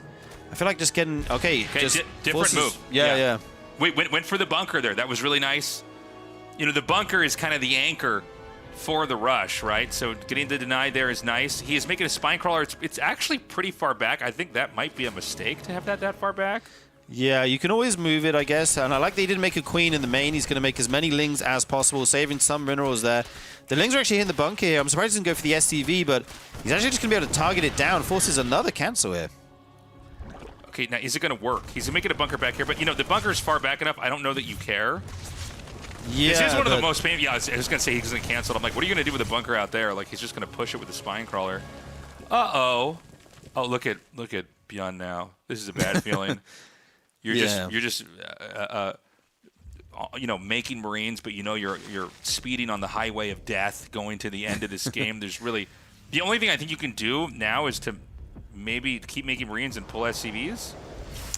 Pulling SCVs is definitely an option, and the Overlord is there at the natural, so it should see that if that is the case. But right now, it's going to be a CC at home, so he will transition eventually. Probably have to fly these barracks at some point. So good defense by Rogue, and it's actually really good that he was able to mine 100 gas while defending that, as he has his speed on the way as well. So I don't know. Oh, hold on.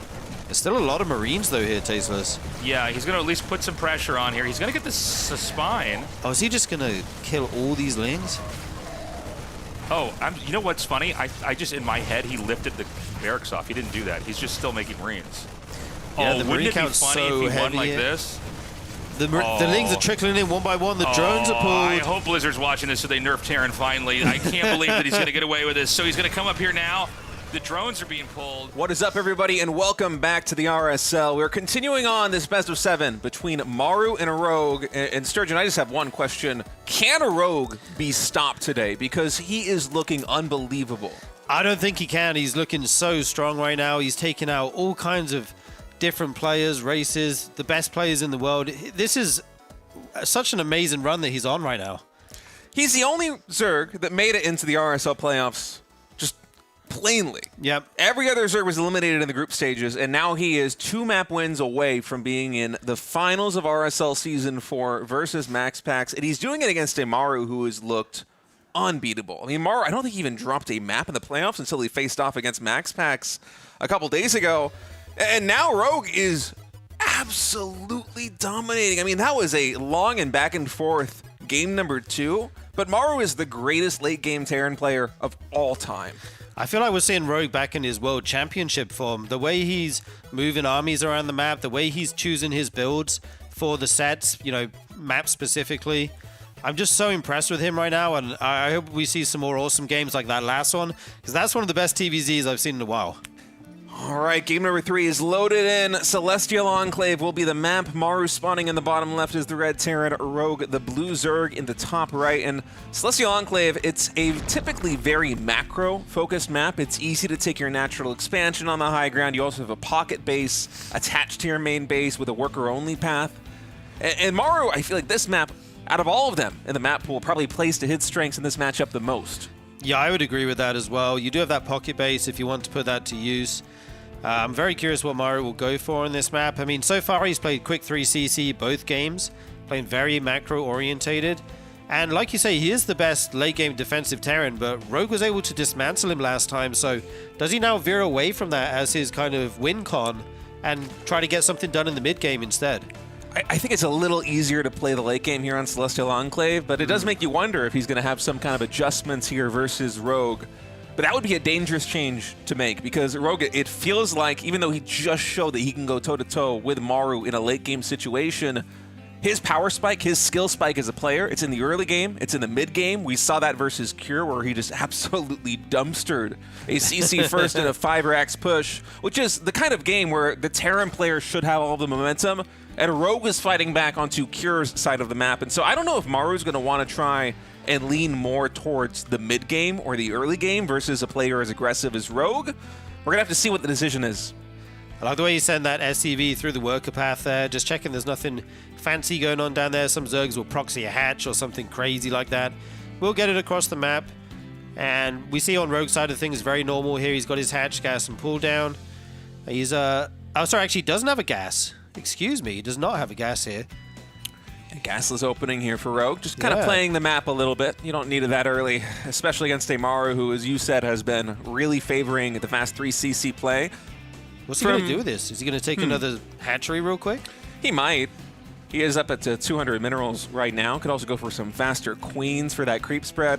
Maru, he's going into a factory now, following up from that command center, and the minerals are starting to pile up. I wonder if we will see the 3rd CC once more. Oh. The Reaper trying to find some damage. Well controlled by Rogue, able with just 2 lings and a queen. Yeah, shoot that away. And Rogue's taking the pocket base. He's taking his 3rd hatchery there before he even gets gas, so a very economic-focused open here. He will go and get a gas in the near future. You do need gas at some point, but Maru just can't see that with the Reaper there. Yeah, Maru with no confirmation just yet. He is going 3cc himself right now, also going for the pocket expansion. Building that on site will give him a little bit of an economic boost once that command center is done. And so far, it's a very slow start to game number 3. This is kind of what I expected coming into Celestial Enclave, because it is just such a macro and defensively oriented map. Yeah. Yeah, it's interesting. Sometimes we don't see players go for these pocket bases. They are, basically half a base. You only have the 1 gas down there, but both of these guys opting to do it in this match is very interesting. Curious who it will benefit. Rogue now taking 2 gases at once. And what's going to be his unit comp this game? I feel like this often leads into kind of Roach, like a Roach build. Not that you have to. Obviously on the side of Maru, we see double eBay going down. And Stim just cancelled? Maybe just saving that gas for the faster 1-1 upgrades instead. He is going to throw down a barracks now onto that reactor. And from Rogue, one of the things I'm looking out for is whether he's going to start Zergling speed with his first 100 gas, or if he's just going to go straight into a lair. Oh, Hellions actually getting the main base. Man, 3 drones lined up there on the transfer into the pocket 3rd. Now finally drone pull coming in. 3 drones in total and some scouting information. Maru should be able to glean from the path of those drones that Rogue has gone for the backdoor 3rd base. He does have the in-base 3rd hatch. And so I think Maru right now, he should be feeling very comfortable. Even the creep spread, as Mapu was pointing out, extending down there. Yeah, that could have been much worse if not for the citizen's arrest of the drones there. Keeping the damage down to 3. This Reaper still just checking what's going on. Sees the 4th base. Timing of Robe. Gets another creep tumor. Very nice control. Another one. I jinxed it. I was going to say very nice control, but he does eventually lose the Reaper. Maybe at this point it's worth it to trade it out for a tumor. Probably not, but yeah, he did a good job picking off like 3 or 4 tumors there, I think. Getting a lot of scouting, so... Yeah, I like that move there by Maru. Honestly, I think it's worth it against a player like Rogue. You're going to want to have as much map control as possible, and just slowing the spread of creep a little bit, it goes a long way towards making the mid-game a bit less painful for Terran, as Zergling speed now getting started. We did have double Evolution Chamber finish up here for Rogue a moment ago. He's firing up melee attack as well as Carapace, so going to be likely a very Ling-heavy composition from Rogue. And he's not too far behind on the upgrades here with Maru, but Maru did go for a very quick 1-1. Yeah, this is basically the most economic focused build you can do for both of these players. You know, both of them taking the pocket base, Rogue even getting it before gas. Maru going for an insanely quick 4th CC with double eBay. Both of these guys are going to basically skip the early and mid-game action and try to really ramp up here, get this production going. As we do see Stim now almost done, as well as 1-1 for Maru. He will have an upgrade lead for a short period here. Yeah, with the one exception of the Hellion run by and the Reaper sniping tumors, it almost feels like a no-rush 10-minute map. Right, yeah, seriously, dude. Rogue right now, we're at 5 minutes and 50 seconds in. He is at 72 drones. And I think I remember watching with Tasteless while you and Gemini were casting that Rogue, like 17, 18 minutes into the previous game, was still around 60-something drones. He wasn't max, and he was still pumping links because he wanted to bring the fight. He has already eclipsed the economy of the previous game in the early stages here on Celestial Enclave. As finally for Maru, some timings are finishing up. He has Stim now. 1-1 is done. The first 2 medevacs are on the field, and it's time for him to get aggressive. Yeah, indeed. We see these medevacs coming over. I love the Rogue's going for Burrow. I feel like his burrowed lings are so good. These medevacs will see the Queen and the Spore Crawler making there at the front. Very nice position on that to dissuade these medevacs from going into that pocket base. And yeah, Rogue can start burrowing lings at expansions. If he gets them into a mineral line, it's going to take a scan. These Marines will be forced to pick up here as the Ling and Bane comes over. And no Spire this time here for Rogue, so those medevacs are nice and safe to maneuver around the map without any fear of being trapped by the Zerg player. As Rogue's going to be going into a relatively quick infestation pit. Now, this isn't the fastest possible hive timing, should he be going for that hive, but it still is relatively quick. Yeah, indeed. Probably going to be going into somewhat quick Ultralisks here. Maybe add some Infestors in. You can get a big fungal in the army, lock it down, and then get the Ultraling Bane on top of them. These medevacs continue to be annoying. Rogue expanding to the top left base as well. 2-2 on the way for him. Balin speed just finishing now. And we do have some burrowed landmines scattered around here. Yeah, a couple pairs of Banelings spread across the map right now in front of the 3rd and 4th base of Maru. Some just in the middle of the field as well there, as the Rogue's just kind of predicting where Maru will take his army later on in this game. And the hive gets fired up. 2-2 upgrade is going to be finishing for Maru in just a moment. 2-2 about a quarter of the way done right now for Rogue, as Maru continues to be annoying, just trying to control the creep spread. And with how much focus Maru has put on denying and slowing the creep spread, I must say, look at that mini-map. It is fantastic for Rogue. He is starting to cross the midpoint of this map. Yeah, down the middle is so far spread already. We'd like to see a little bit more on the right side, as there is a big kind of gap there where Maru might be able to push later. Here comes some Banelings trying to roll in onto these SCVs. Will connect, but not enough damage to kill them. So a lot of hurt SCVs here, but no kills. Yeah, no kills just yet. Might be a target for Rogue later on with the Zergling run by. He's been very aggressive. Oh man, that scan just barely missing these 2 Baneling landmines. There is another one here. Could be able to catch 8 to 10 Marines. Are we going to pop it? Indeed we will. Beautiful pick off there with the landmines from Rogue. The Rogue is playing so good today. The Widowmine falls. A bunch of these Marines forced to pick up. Some of them die. Nice win there for Rogue. Yeah, Hive is done now too, so we're starting Adrenal Glands, Ultralisk Cavern also getting thrown down. More Lings in production here for Rogue. He's sitting at 82 drones, and he has significantly more army supply than Maru, and he's making 7 drop Overlords right now. So with Adrenal Glands, I think we have some static defense, some turrets for Maru, just looking at the mini-map. I'm not sure he's going to have enough to deal with 7 drop Overlords. And Adrenal Lings are such a nuisance should they get into your main base. Especially with Burrow. Oh, yeah. He'll spread them out. You'll need more than one scan to deal with them. It's going to be very tough if those do get into a mineral line. But Maru right now, posturing out on the map. He has 3-3 on the way, making 3 mines at once. Here comes this drop. Oh, it's a empty. fake. Wow. Rogue's so sick. He fakes the 7 Drop-a-Lord drop in the pocket base. Meanwhile, he shoves the front with all this Ling Bane. Maru's army out of position. The tanks start to fall. So Widowmines on the high ground. Got to be careful with all these Banelings. Some big shots, but so many workers going down here for Maru as these Banelings do get cleared up. 27 SCVs in the end state. The entire 4th base gets eliminated there in terms of workers and static defense. Supply depots also taken out. Some production loss for Maru in the natural expansion as Rogue just sends those 7 drop overlords into Maru to prompt a reaction, or ideally an overreaction. Maru, he only brought 2 medevacs back to try and snipe them, and he maneuvered very well, making sure that if they were full of units, he would be able to intercept them before the drops. But still, the distraction, it did work there for Rogue, was able to get a lot done, even burrowing 1 Ling right now for vision. Oh, you love to see it from Rogue. Yeah, the question is, did he throw away too many units to get the eco damage? We'll have to see, as this Terran army is quite large right now, trying to take out the rocks over on Maru's side of the map as well. For another counterattack is Rogue. And this Bioforce on creep has to be very careful. You do not want to get surrounded here. Yeah, Maru would love to get this this creep under control a little bit. With 1 more scan, he should be able to eliminate the last active tumor in this area of the map, as the Lings are going to force another liftoff, and then Rogue just immediately dropping more tumors. Really wants to retain his vision and movement speed, and it's looking very good right now for Rogue. Maru, he's trying to establish a 5th base. He's pivoting from this more triangle expansion right now to instead go towards the bottom right, I think. I love this single Ling he has buried here. He actually gives him a lot of information. It's a lot of information. He's actually going to spot the command center flying into the bottom right, so he will know that Maru is abandoning the plan That's crazy. of expanding in a more nested fashion in the bottom left corner of the map. And Maru, you can see one of the weaknesses of this build here for Rogue, though, is the medevac drops have just been never-ending. Rogue's been doing a very good job of putting out these fires with the Lings everywhere, but it's such a nuisance. Yeah, indeed. This medevac will finally go down, as well as the Marines inside.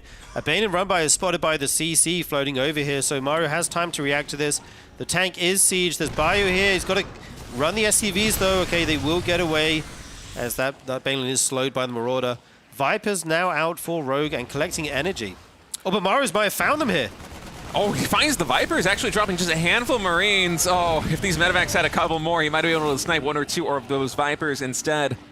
Medevac gonna have to escape with just a sliver of HP left. Oh man, he would really love to do it. This hatchery's also very low on HP because it's getting consumed. The Vipers are helping him out. No. You're kidding me. 3 Marines and a Marauder able to snipe the hatchery because the hatchery is consumed by Rogue, low on HP. By the Vipers and the Bio. Oh man, that's a bit painful here for Rogue. He does have another expansion finishing up in just a moment, I think, towards the 9 o'clock position that he can start saturating, so it's not the end of the world, but obviously not the best situation for Rogue, losing the hatchery in the top left corner. This one Ultralist trying to take out these rocks here. That's so funny. Will just get sniped by the Ghost, but does clear the pathway. That could actually be very important later on if a Ling Run-By gets in there, but never mind that. Here comes the Zerg army down to the bottom right, and Maru is moving his over to meet it. Yeah, should Rogue decide to commit, he has more than enough to clean up this position. Even just able to dispatch that command center with just the Adrenal Lings with +3 melee attack. He's now going to go for the surround right now. No pickup just yet here from Maru. Bio trying to escape with their lives.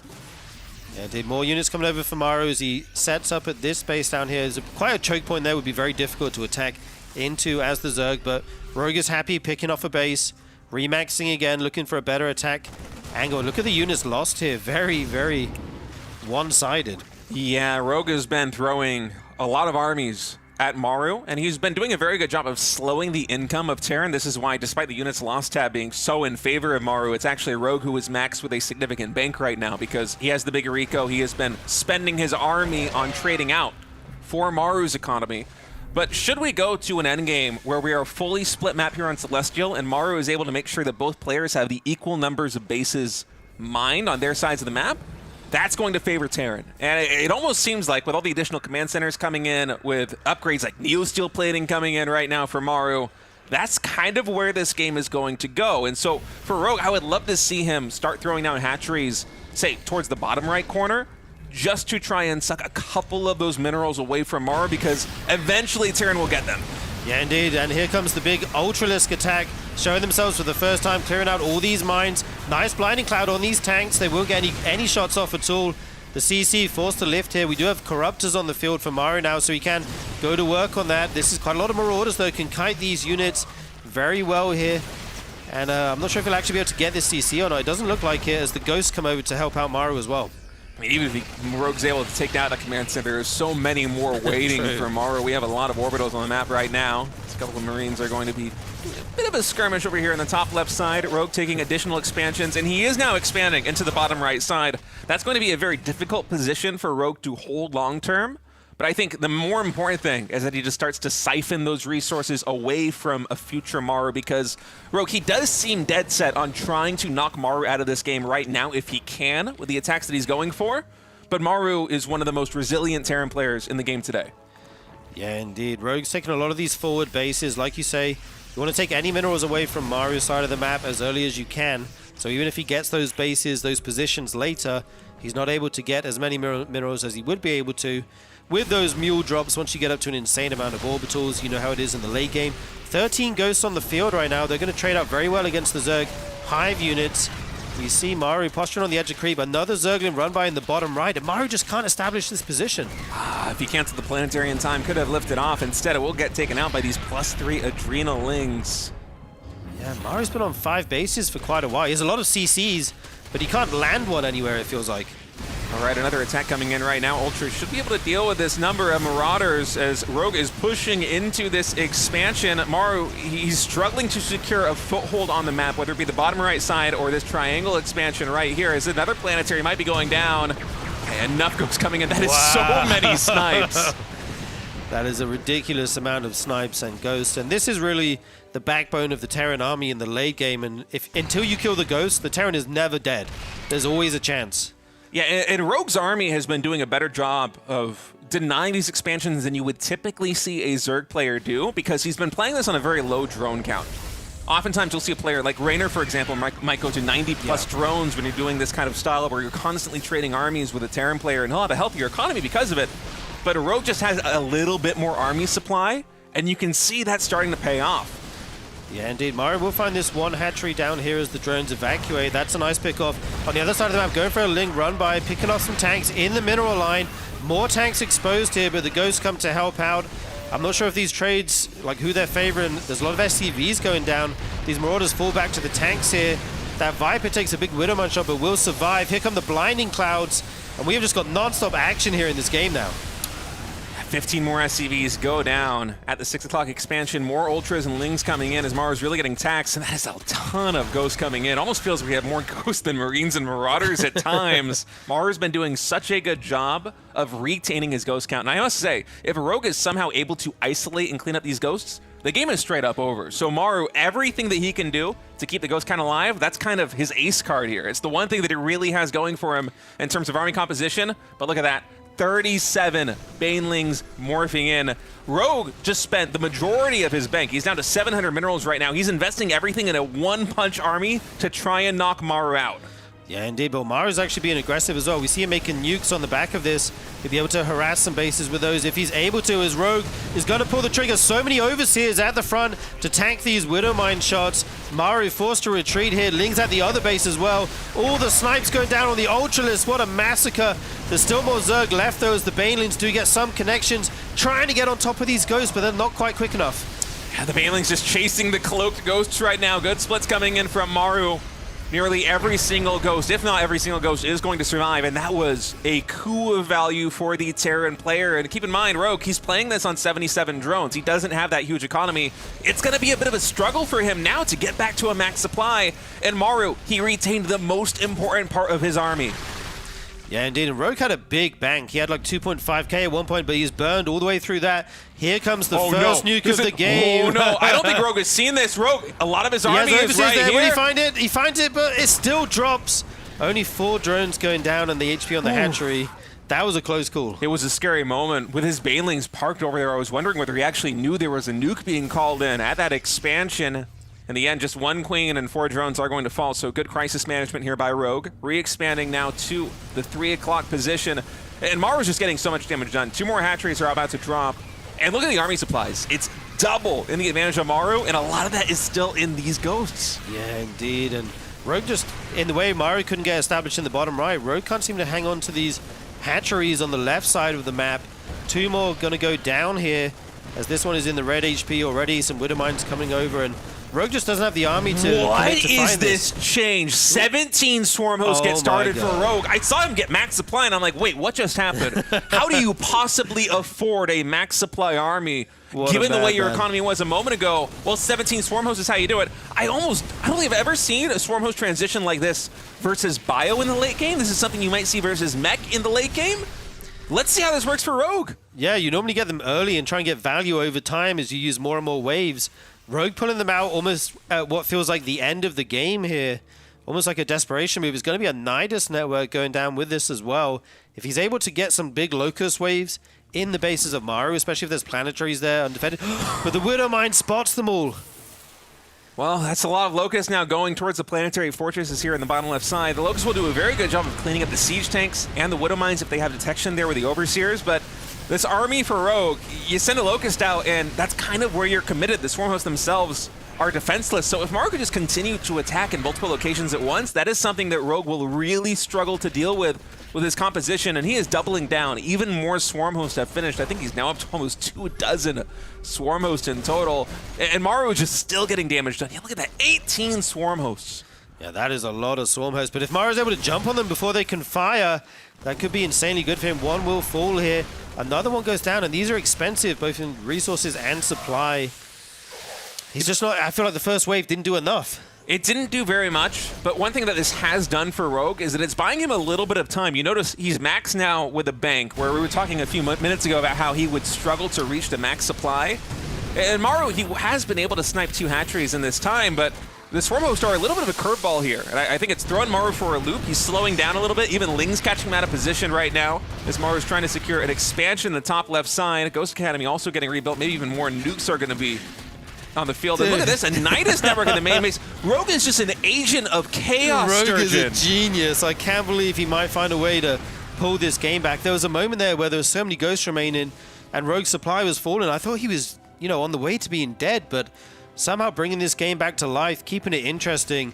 Maru only on 53 workers right now. He does have a ton of orbitals, obviously, and CCs, but will these Swarmos be the answer he's looking for? I feel like he's been long-distance mining here forever. Yeah, Maru just keeps sniping this hatchery. Every time it's like 75, 90% complete. We're going to come in again. Oh, those ghosts quite far forward. Failing to get some connections. 2 ghosts, 3 ghosts, 4 ghosts all go down. It is Sesame Street here. And Roxon come in again with a Swarm host, taking out another expansion. That's going to be another force lift. More siege tanks potentially being taken out.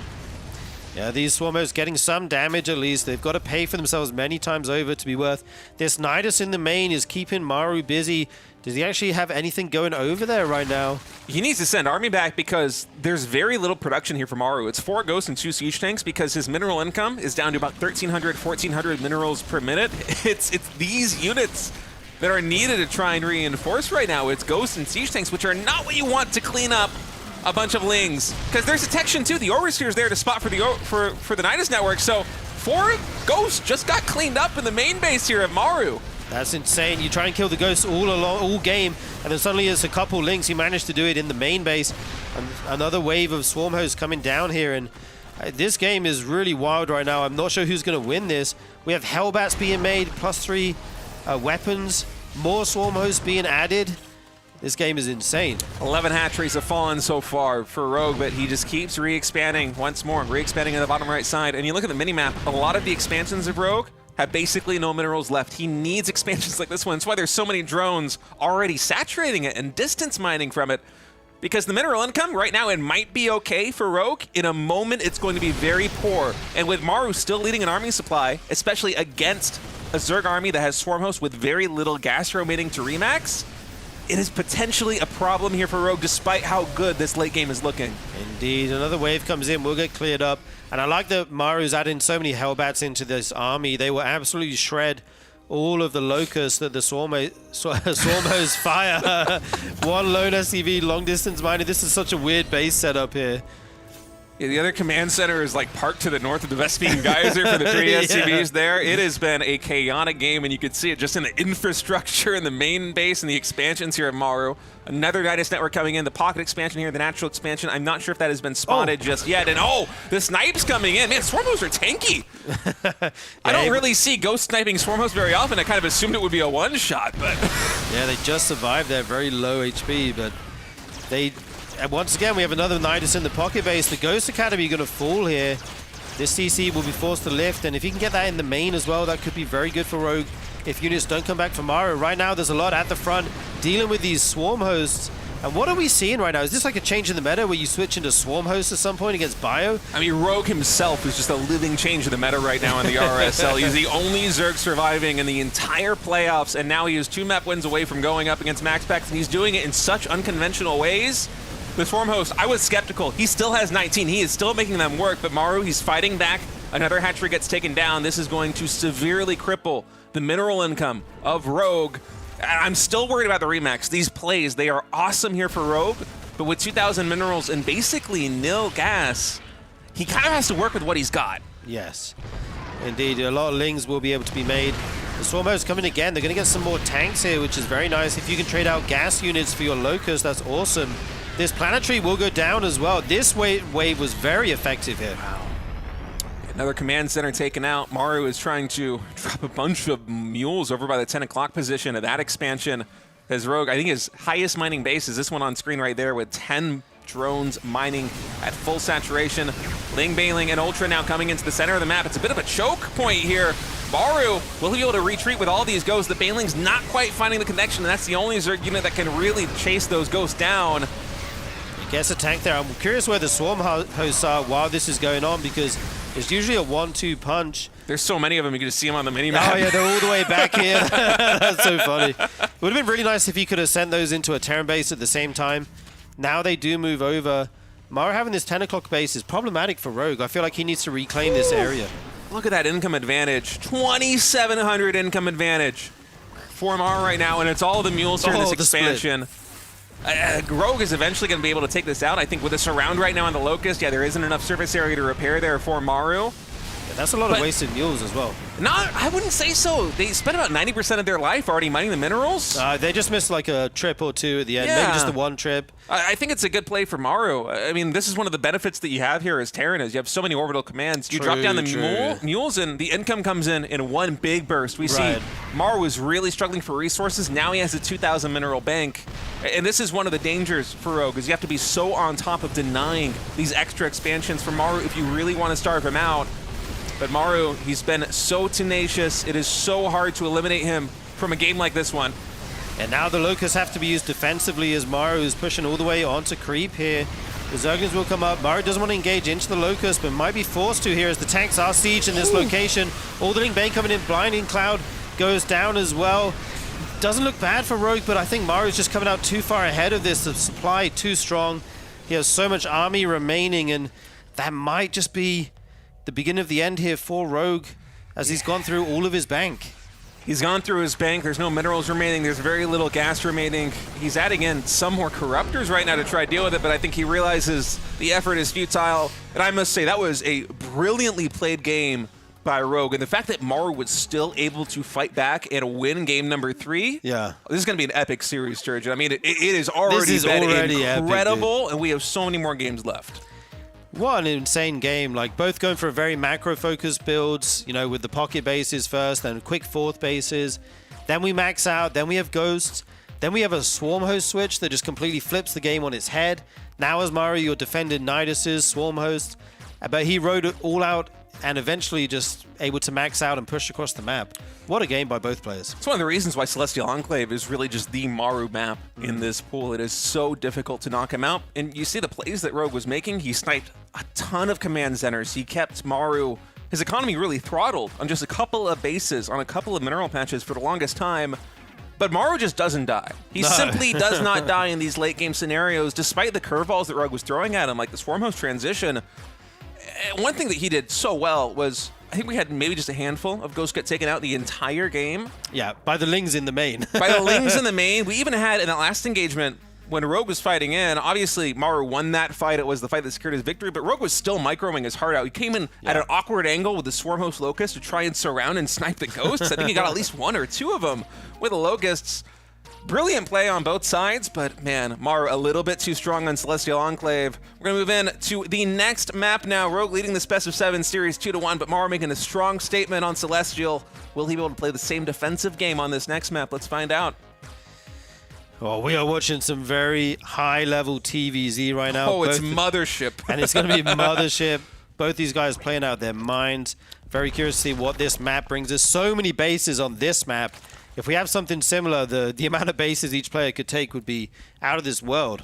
The amount of potential expansions is huge, but I'm not sure Maru will be able to expand as safely as he did on Celestial Enclave. The expansions on Mothership, they are so open. There are so many different attack paths.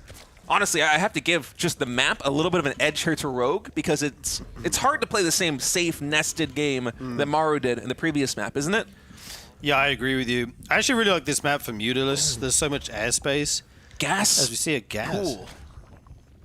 Oh yeah, going to go for a gas pool here. Be able to get his Zergling speed very quickly.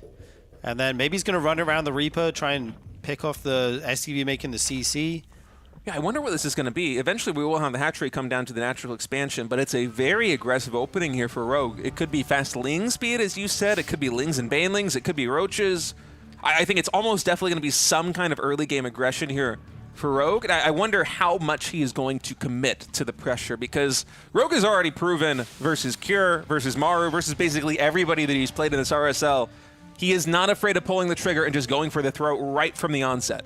Absolutely. He has been all in quite a lot of his series, in multiple games in some cases. Right now we do see it's just 4 Lings on the way as he comes up to 100 gas. Probably going to go for that speed.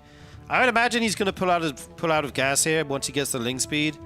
Although he's continuing to mine it for the moment. I think just maybe 1 or 2 drones right now on the Vespene Geyser. We'll see exactly how much income is coming in.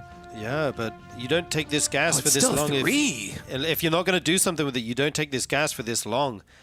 I'm expecting like a Roach Warren or something here. This is a lot of gas to take after Zergling speed is already on the way.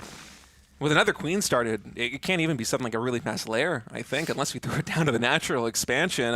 I'm not sure what to make of this, but I imagine it's going to be something very tricky to take down Maru. He's going to come in with the scout right now. If he clicks on the Vespene Geyser, he's going to see the spawning pool wriggling. He can click on the Vespene Geyser and confirm there's only 2,026 gas remaining. And there, immediately, a bunker thrown down by Maru. Yeah, Maru sniffs out the danger here. Making the bunker home. Rogue making a couple more drones here, a couple Lings. I'm kind of curious what this gas is going to be put towards, as he is making Lings at the moment. They will chase these Marines away. Might be able to take out the SCV, making the bunker. Going to try and get on the Marines, but nice micro here from Maru, and it's going to be a layer. Yeah, lair coming in now for Rogue. At 3 minutes. This is a very interesting build from Rogue. I cannot wait to see where he's going to go with this. I think in some of the games versus Cure, he went lair first before Zergling speed into a Roach Warren and basically did a Roach Max. It was almost Stefano-esque the way that he played it out. But we actually have Overlord speed getting researched here. Wow, Rogue is cooking something up for us here, guys. I can't wait to see him try and pull this off. It's going to be awesome. He's actually... starting to make Lings now, so it's probably going to be a Ling drop here. You have a nice angle if you go behind the natural into the main. We'll have to see what base he wants to hit. And Maru's must be wondering what is going on in this game. I mean, we could see everything, and we're also wondering a little bit what's going to go on in this game. Is Rogue finally able to get a little bit of a surround right here on this Reaper? Will he actually be able to take it down? He does not want Maru to see more Lings reinforcing. He does not want to see him the lack of a third hatchery, excuse me. Does not want to let him into the main base. Finally, that Reaper does get taken out, as 3 drop Overlords are morphing now for Rogue, and I think it's just going to be a gigantic Ling drop in the main. Yeah, there's going to be a ton of Lings dropped in here. We have 4 on the way already. We saw 2 at home. Where are the other 2 that are being made? There's going to be Queens brought with this as well to deal with any air units that may be available. Is this every Overlord that Rogue has right now? I feel like it basically is. We have more gas being saved, and I think the only reason it hasn't been spent is because we're waiting for these extra Overlords at home to finish. Right, yeah. They're just rallying out now. Maybe put to use. This is such a cool build. So many Lings being rallied out here. Loaded up in the Overlords. Maru has a bunker at the front. The Hellions might spot this. Oh, he sees it. Maru sees it. Hellions are going back home right now. This is the 3cc double engineering bay build for Maru. He's going to throw down the armory that will allow these Hellbats to eventually Hellions to eventually transform into Hellbats, but will they even survive until that point? The Ling drop, the Queens, they are all coming right now into the natural expansion. Ling's get a full surround on the bunker. It is taken out. Ling's even dropping into the main base on the ramp.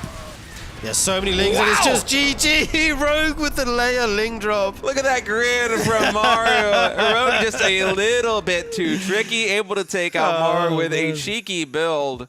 And now, match point. 3-1 lead in this best of 7 here for Rogue. What a change of pace from Rogue, from a really drawn-out late game, grind-type game on Celestial. Just, I'm going to go hatch pool and then drop every single Ling and Queen I have in your base, and you can try and deal with that. I mean, you know that Mothership is going to be a more aggressive map. There are just so many different attack paths that you can go for, but I wasn't quite expecting it to come that early. And the thing is that we can see everything that's happening, right? It wasn't until we saw Overlord Speed that we got a good picture of what was going on, because Rogue has shown such a diverse array of even timing attacks and all-ins over the course of this entire tournament that it's very hard to piece together what he is going for and what the exact proper response should be, even if you have most of the pieces of the puzzle. You literally can't read what this guy's going to do. He's like the Turkish ice cream guy, you know? Like, you think you're finally going to get it? Like, what he's doing is like, nope, whoop, whoop, whoop.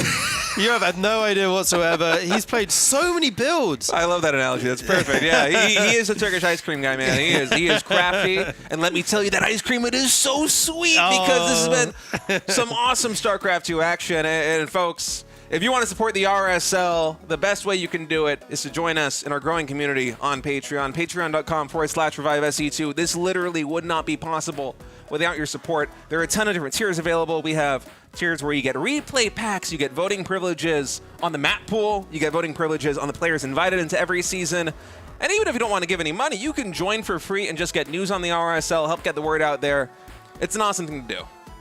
Yeah, and thank you to everyone who's done so far. You could also get a chance to win a poster. Oh, that's right. Yeah, there's a raffle happening, so make sure you check it out. Anyway, folks, we're going to take a very short break before we have the conclusion here between Maru and Rogue. We will be right back.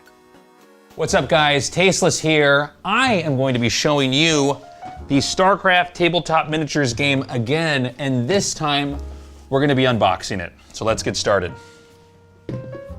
This thing is massive. All right. Oh my God, okay. So much is in here, this is crazy. I believe these are crystals from the ground, as well as some kind of shots, I think from Terran Marines here. These are little crosses here for the medics. Some plating here, it looks like for Marines and Marauders. And then we go into all purple here, and I assume all these purple ones are different build outs for different Zerg units. I think it's each one is a Zergling here. This has got to be the Queen? No, this could be Sarah Kerrigan. Okay, so now these are all the Terran parts, and you can see just how much detail goes into each little piece. Like, they keep it really true to Blizzard artwork for how the game looks. It looks basically identical to what you see in the cutscenes and in the cinematics. A lot of love went into this. So this terrain is actually supposed to be from Lost Temple. So if you played any of StarCraft 1 or 2 from the early days, Lost Temple was kind of the map. This is what it comes with. This is the tile set. This is Lost Temple, the map. So it comes with a die here, the playing cards that allow you to play the game. Ruler, so you can measure how many spaces a unit can move or the distance it can attack at. The markers that you would use when you're actually playing the game to catalog events that are happening in various turns. It does come with the StarCraft tabletop miniatures game booklet, which is basically going to be an instruction manual. And last, but certainly not least, rules and references here. So this is everything. All of this comes with the StarCraft tabletop miniatures game 2-player starter set. It is honestly way more than I even expected. I knew when I looked at the figurines on the back there was going to be a lot in here, but it's crazy. So if you buy this, you're going to have a lot of work ahead of you, a lot of fun, a lot of assembling, a lot of painting, and then obviously a lot of games to play. Coming up next, we are going to start our first miniatures painting.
What is up, everybody? Welcome back to the RSL.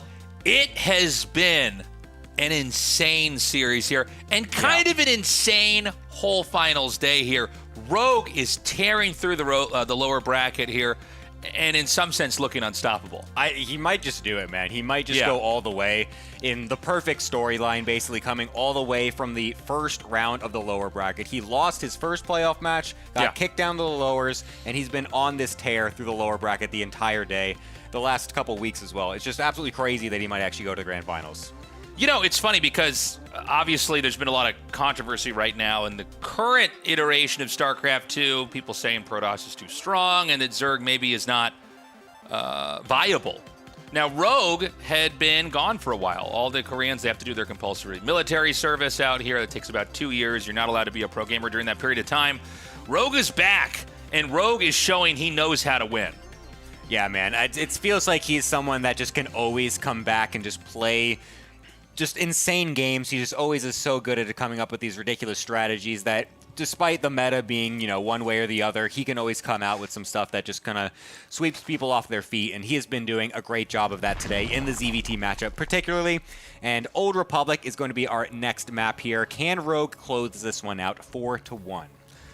Yeah. Now, I mean, if anybody could come back in a series this big, it would be Maru, right? But, I mean, Rogue is really showing such a deep understanding of how to navigate, you know, what are pretty complicated matchups that he's in right now. And you got to think, too, some of these players probably come into a tournament like this not even really thinking about Zerg that much at all, right? Even other Zerg players are not even facing off against each other. Another one? Another one? It's like the Spider-Man meme. They're just like exactly. You're like, whoa, I thought we were extinct. So here Rogue is, and he's playing a lot of different games, a lot of really crafty, you know, all-ins and timings, a lot of fantastic, late, drawn-out, dramatic macro games. And the winner of this best of 5, whoever it is, will be going up to face off against Max Pax, which should be a fantastic finals. Max Pax looking extremely strong. But first, we got to see who takes us here now. And I'll tell you, Gemini, I did not think we would possibly have a ZVP finals here. No, I absolutely did not. I was not really expecting Rogue to be going on this tear. And I mean, it would be definitely interesting because I feel like Rogue had some interesting PVZs as well earlier on in the tournament, and going against a player like Max Pax, who I feel like they don't really play versus each other very often in general. I believe they did play each other in the group stage. I could be mistaken. I think they did actually play against each other. But regardless, it will just be very interesting to see how they match up. But of course, we're not quite there yet. Maru still has a chance to bring this back. It would be crazy to throw it all the way into game number 7 after being down 3-1, but we'll see if he can actually claw this one back, because obviously Maru is someone that we know that has done this before and can absolutely put it up with the best of them. Yeah, but it's going to be tough. So we have the drone ready to make the hatchery here. Now he's just shy. Okay, I was going to say, he needs to turn that into an extract. Oh, the block! Oh! That was sick. Oh my god, nastiness. Maru. That was so good. That was so nice. It's going to delay the third base for a really long time. You got to get another drone over there. You're not going to be able to do that safely until there's a couple more lings out. Barely almost losing that drone. Thankfully, we'll be able to keep that one alive, but the double queen out, we'll be able to... Oh, he comes from the high ground, and we'll actually snipe it coming out of nowhere. Oh my god, Rogue is getting absolutely trounced by this little Reaper right now. Yeah, Maru is going nuts over here. He's going to try to get that final drone. He Oh, does that's get a it. kill on that. What? This never happens. Oh my God, 3 drones for a single Reaper. A lot of times in the early game, I don't even really talk about what the Reaper's doing because usually nothing ever comes of it. Yeah. But that was crazy. 3 drone kills, a delayed 3rd hatchery, and Maru on pro level here, just doing damage that's kind of unheard of here. Now, Rogue does get a small counterattack here. Oh my God, just God tier control. Dude, Maru is just so sick, man. All right, well, he's down 1-3 right now, but it seems like he's not really fazed by that fact because he is just coming into this early game feeling pretty good, getting those drone kills, delaying that 3rd base, keeping everything back at home alive as well. We'll be able to send the Hellion across completely freely with no scare of any Lings coming out against it, so yeah, he's going to be setting up very nicely with that 3rd CC, getting his factory switched over, some Hellions, and then he's going to go into most likely some Banshees out of the starport as well. Maru is definitely looking pretty good in this early game. Yeah, Maru again, off to a very strong start. We'll see how that impacts the development of this game. Maru's going to come around here now with these Hellions. Remember, getting the 3rd hatchery delayed and losing a couple workers, that all of these actions ripple into the rest of the game, right? It's all about getting this worker out to get more money in, to get the next building out, to get that tech out. And so getting delayed early on is pretty massive and has implications much further on into the game. So we have the Banshee with Cloak coming here, intended to try to pick off a couple drones if he can. That's so cute. He's attacking the rocks to get the splash damage to go because he knew where the creep tumor got placed. For a second, I was like, wait, what? How is he getting damage on this thing? Yeah, Maru's playing better than I feel like in the last couple minutes of an early game I've ever seen. So much at the pro level is both sides basically playing perfectly, which is remarkable, but you kind of get used to it if you watch a lot of pro matches. That to really see him frankly outdoing Rogue at every step on all these things that, usually it's like lower level players have to deal with this when you're against somebody who's considerably better, but Maru already really on top of it. Looking to be very healthy here as we're in game 5 here. And again, Maru needs to win not 1, but 3 games in a row or he's out. So there's a big lead here for Rogue and literally no margin for error at all here for Maru. Yeah, he's sharking around with the Hellions, trying to see if he can get any damage done, and he's just going to get let right on in. The door is wide open. The Lings not in position whatsoever, able to take control of the ramp as well. So all of the Lings getting killed off without losing any of these Hellions. We'll be able to get an Evo block, but that's just going to mean the Hellions go over to the left-hand side, get right on top of all of these drones. This is a terrible start for Rogue. This is one of the worst early games I think we've had for anybody in the tournament here. It wasn't just a straight-up loss, which he has just vaporized the last 20 drones. Every once in a while we'll see the Hellion run by, and a lot of times we have to ask ourselves, well, did that pay for itself? That paid for itself. You think so, Tasteless? I don't need to check the receipts to know that one, that definitely covered it. So, Rogue, again, limping now into the mid-game, not even on a 4th base yet. And, just look at the production tab at the top. Terran is ballooning out, teching in all the right directions, checking all the boxes here to be in a healthy position here for a push that will inevitably come. There is something oftentimes formulaic about TVZ, which is like the Zerg has a 4th base and the Terran comes out and attacks at some point in time, right? And most games, that's not where it's decided. But, like, online there is. You know what I mean? In ladder games or when there's one player that's just better than the other, a lot of times that is where it is. This is going to be an interesting one because we have Rogue, who's one of the best Zergs in the whole world, and obviously former world champion, as is Maru, in a very difficult position. Here's the 4th base being set up now. Now, when this push comes, the question's going to be, how is he going to hold it? You can see immediately Maru scans. He guns down the creep. He's going to try to make this something where he can kind of shore up just outside the creep, siege up, and then push and do a lot of damage. And excuse me, I thought this was going to be a little bit later. It looks like he's got a medevac right now that's going to come out.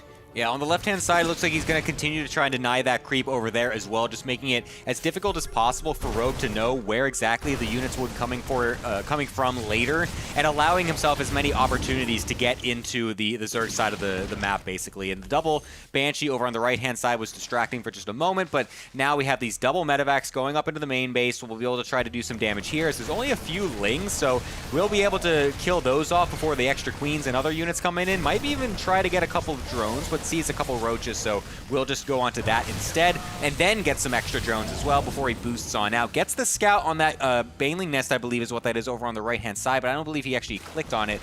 But he might be able to just kind of assume that that's going to be the next natural progression. Yeah, the drop's going to come in here. He's going to try to kill any drones he can. And I don't know that he's going to be able to get out of here with that much. Surprised the Queen actually got killed off there. We'll be able to deny any extra transfuses, any extra creep tumors, as this push is now finally getting its way into this fourth base. Without that creep spread deeply into the middle of the map, there's no knowledge that this is even coming, and now there's a very little amount of leverage point for Rogue to be able to get into this army. I mean, I don't know, man. I'm worried that this game's just about to end. The hatchery's at like 20% HP. The Ravagers are going to come down here. It just seems like everything has enough sustain. It does. Maru with literally the best early game I think I've seen from him, TVZ. That was insane. 20 drones after already getting 3 with a Reaper. Remember when the drone tried to make the extractor and he was like, ah! Just like came in and hockey checked the drone. Just blasts him through the glass. Yeah. Just and just totally denied that. I'm about to knock over equipment. Please don't destroy our entire desk spaces. I'm seeing our mute buttons get pulled right under the desk here. Oh my god. I mean, that was insane. Yeah. The Reaper getting the extra kills in the drones. What are you going to do? Then the push comes in, and it is just too strong. I mean, if there was a question of whether or not Maru was getting tripped up by those couple of games, especially that one with the mass Ling Queen drop, I think that is going to put all those questions at rest. I mean, Maru is looking as locked in as we've basically seen the entire day coming in with that early game. It's insane, man. So Maru's got a shot. He has to win the next 2 games in a row to make this 4-3. Again, Rogue just needs 1 win. Yeah. I mean, 4-3s do happen. They are much rarer than, obviously like a 4-0 or a 4-1. Those are much more common. But when you have a score that's 3-1, the odds of one player winning 3 in a row, that is rare. That's so difficult. That's very hard to pull off because one player's already shown they basically have you kind of figured out when they're at 3-1. They would have won the best of 5. Right. But if anybody could do it, it would be Maru. So this series is going to continue on here. And we're going to see what exactly Maru has in store. Now, remember, Rogue, by the way, that last game, I think it's fair to say we don't really know what Rogue wanted to do. Yeah. He was basically on the receiving end of like a lot of abuse and in a pretty turbulent game that he was not able to even get out of mid-game in. Yeah, any plan that he was attempting that game basically just got upended from the early harassment, just getting completely outclassed in that regard. So I think Rogue can just kind of take that game and just kind of push it to the side, just be like, okay, that was just a bad early game. I'm just not going to let that happen again. That just never usually happens at all in my game. So just totally take it the same as he was going to originally. He did look pretty frustrated, though, at the end of that one. I saw in the webcam, taking his glasses off, rubbing his face a little bit as he was typing that GG. So he definitely is going to be feeling the tilt. Rogue is someone that is known to be a bit of a rager overall. I feel like he's had a couple of pretty classic clips of him, punching his desk or screaming. I remember watching like some like when he was back in Gen Air, they had the team house or whatever. You see one of the pro players streaming, and then in the background you hear just this guttural roar from the back, and everyone's like, "Oh, yeah, that's Rogue." Yeah. So, I mean, by the way, if he makes it out of this group, we have a short break, but then he's got to go right up against Max Packs. I mean, this is what happens when you come from the losers bracket. And by the way, guys, if he wins, so in case you're just now joining us, I know we're front page on Twitch now. Thank you very much, Twitch. If you're joining us right now, the winner of this goes on to the finals.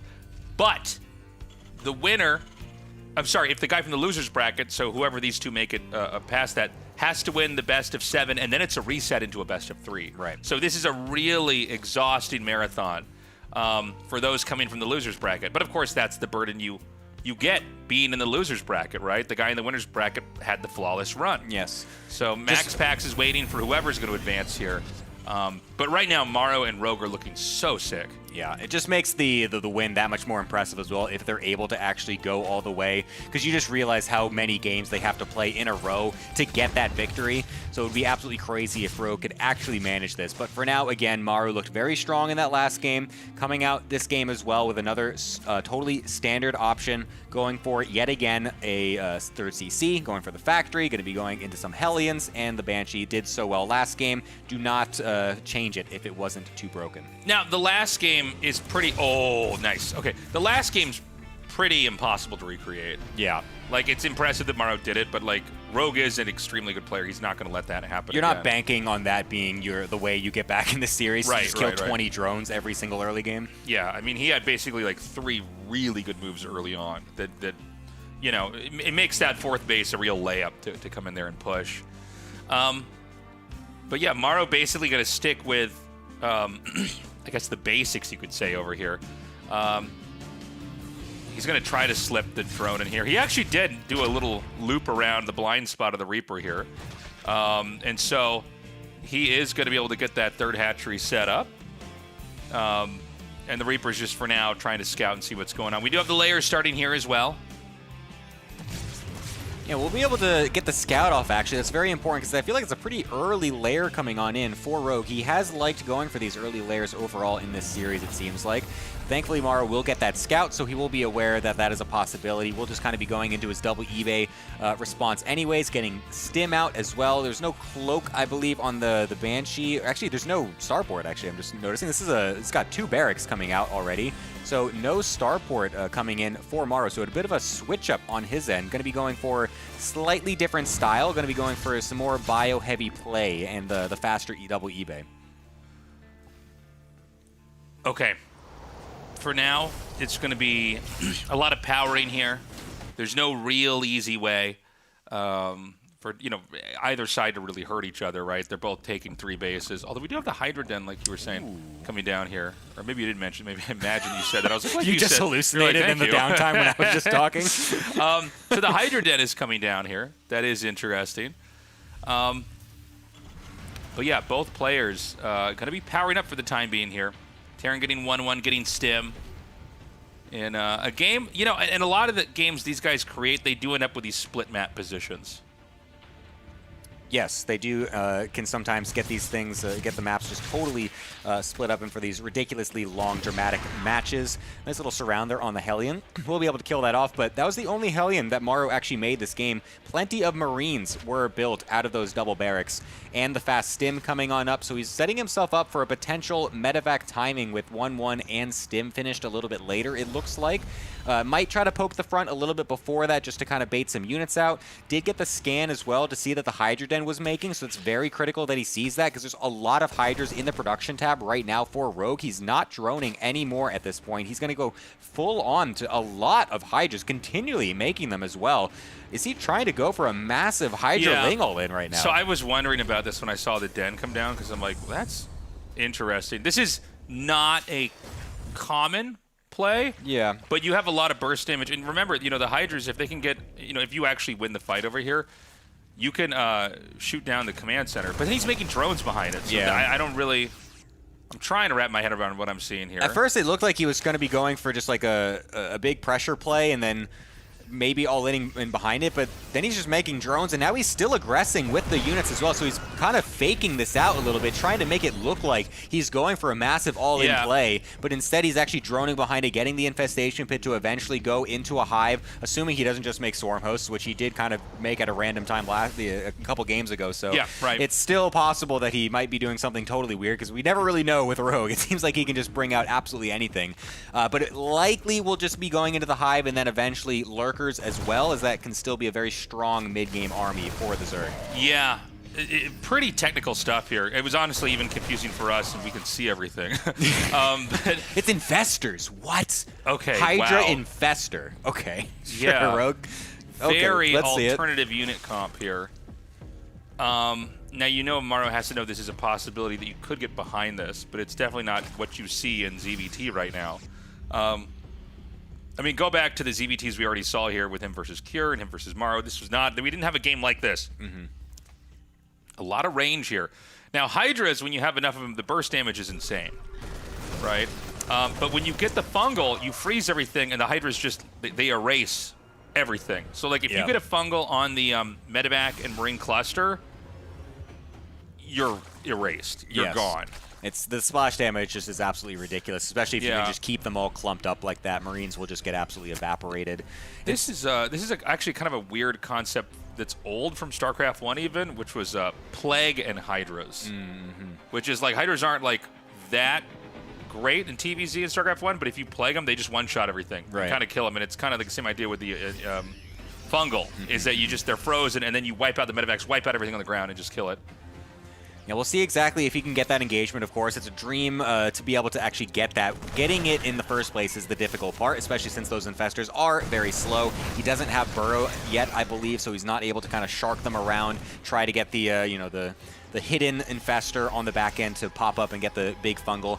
Will he be able to catch this army out in the middle of the map? Looks like Maru is paying attention. Again, without any, massive amount of like lings and banelings to try and trap the army as well to kind of stop it from moving. It's very difficult for Rogue to actually get on top of this army. I'm really curious what he's trying to go for with this, with these move outs, because of course, you need something, because these lurkers are on the production tab, but it takes time to actually get enough out and to get the upgrades ready for them to be viable. Yeah. He had the right idea earlier, trying to force the tanks to siege. You kind of run away. As long as your hatchery's not getting hit, you're basically fine. He's going to go for lurk. This is such a funny looking comp. Yeah. By the way, there's a reason why you don't see it that often. It's not easy to attack in with this, but here we go. The fungals are going to come down. This is a really good, such a narrow area for the Terran army to be in. He just dives in there and melts that right underneath the medevacs. Wipes that out as well. Meanwhile, up here at 9 o'clock, Terran is going to go ahead and wipe this hatchery out. Back over to the other side of the map, what you're seeing happen here now. And this is where he could possibly force a liftoff or maybe even a kill on the third base. It's kind of rare you ever see Hydras being the ones going for the counter-offensive. It's usually a bunch of Lings and Banelings, because they're so much faster. You can get on top of the mineral lines much quicker, but the Hydras even going for a massive lurker morph right in the middle of the map. Very bold, as he's even in sensor, barely outside of sensor tower range. Okay, I thought for a second he was visible there, but thankfully does not actually see those lurkers on the mini-map there as Maru, so safely we'll be able to get those out. But yeah, that was a big tempo swing for Rogue. I was actually surprised he was able to get such good fungals on that army. Maru not quite able to back up in time, so I mean, we saw just how good it is and how much it actually does melt those armies. And now we're going to be coming in with the lurkers as well. On the left-hand side, they're going to be able to shoot their spines over that gap as the rest of the army is going onto the right-hand side. Yeah, nice fungals here. The planetary's not quite done yet. There is a little bit of sustain here with that medevac. The lurkers are not quite in range to hit this. Meanwhile, another group of lurkers is going to quietly go up here. Forced burrowed up at the top. Maru's spread pretty thin, but right now not broken yet. This is such a crazy engagement that he's going for. The double Liberator is going to make it very difficult, though. Definitely need to unsiege those lurkers, get them home, get them away from those Liberators.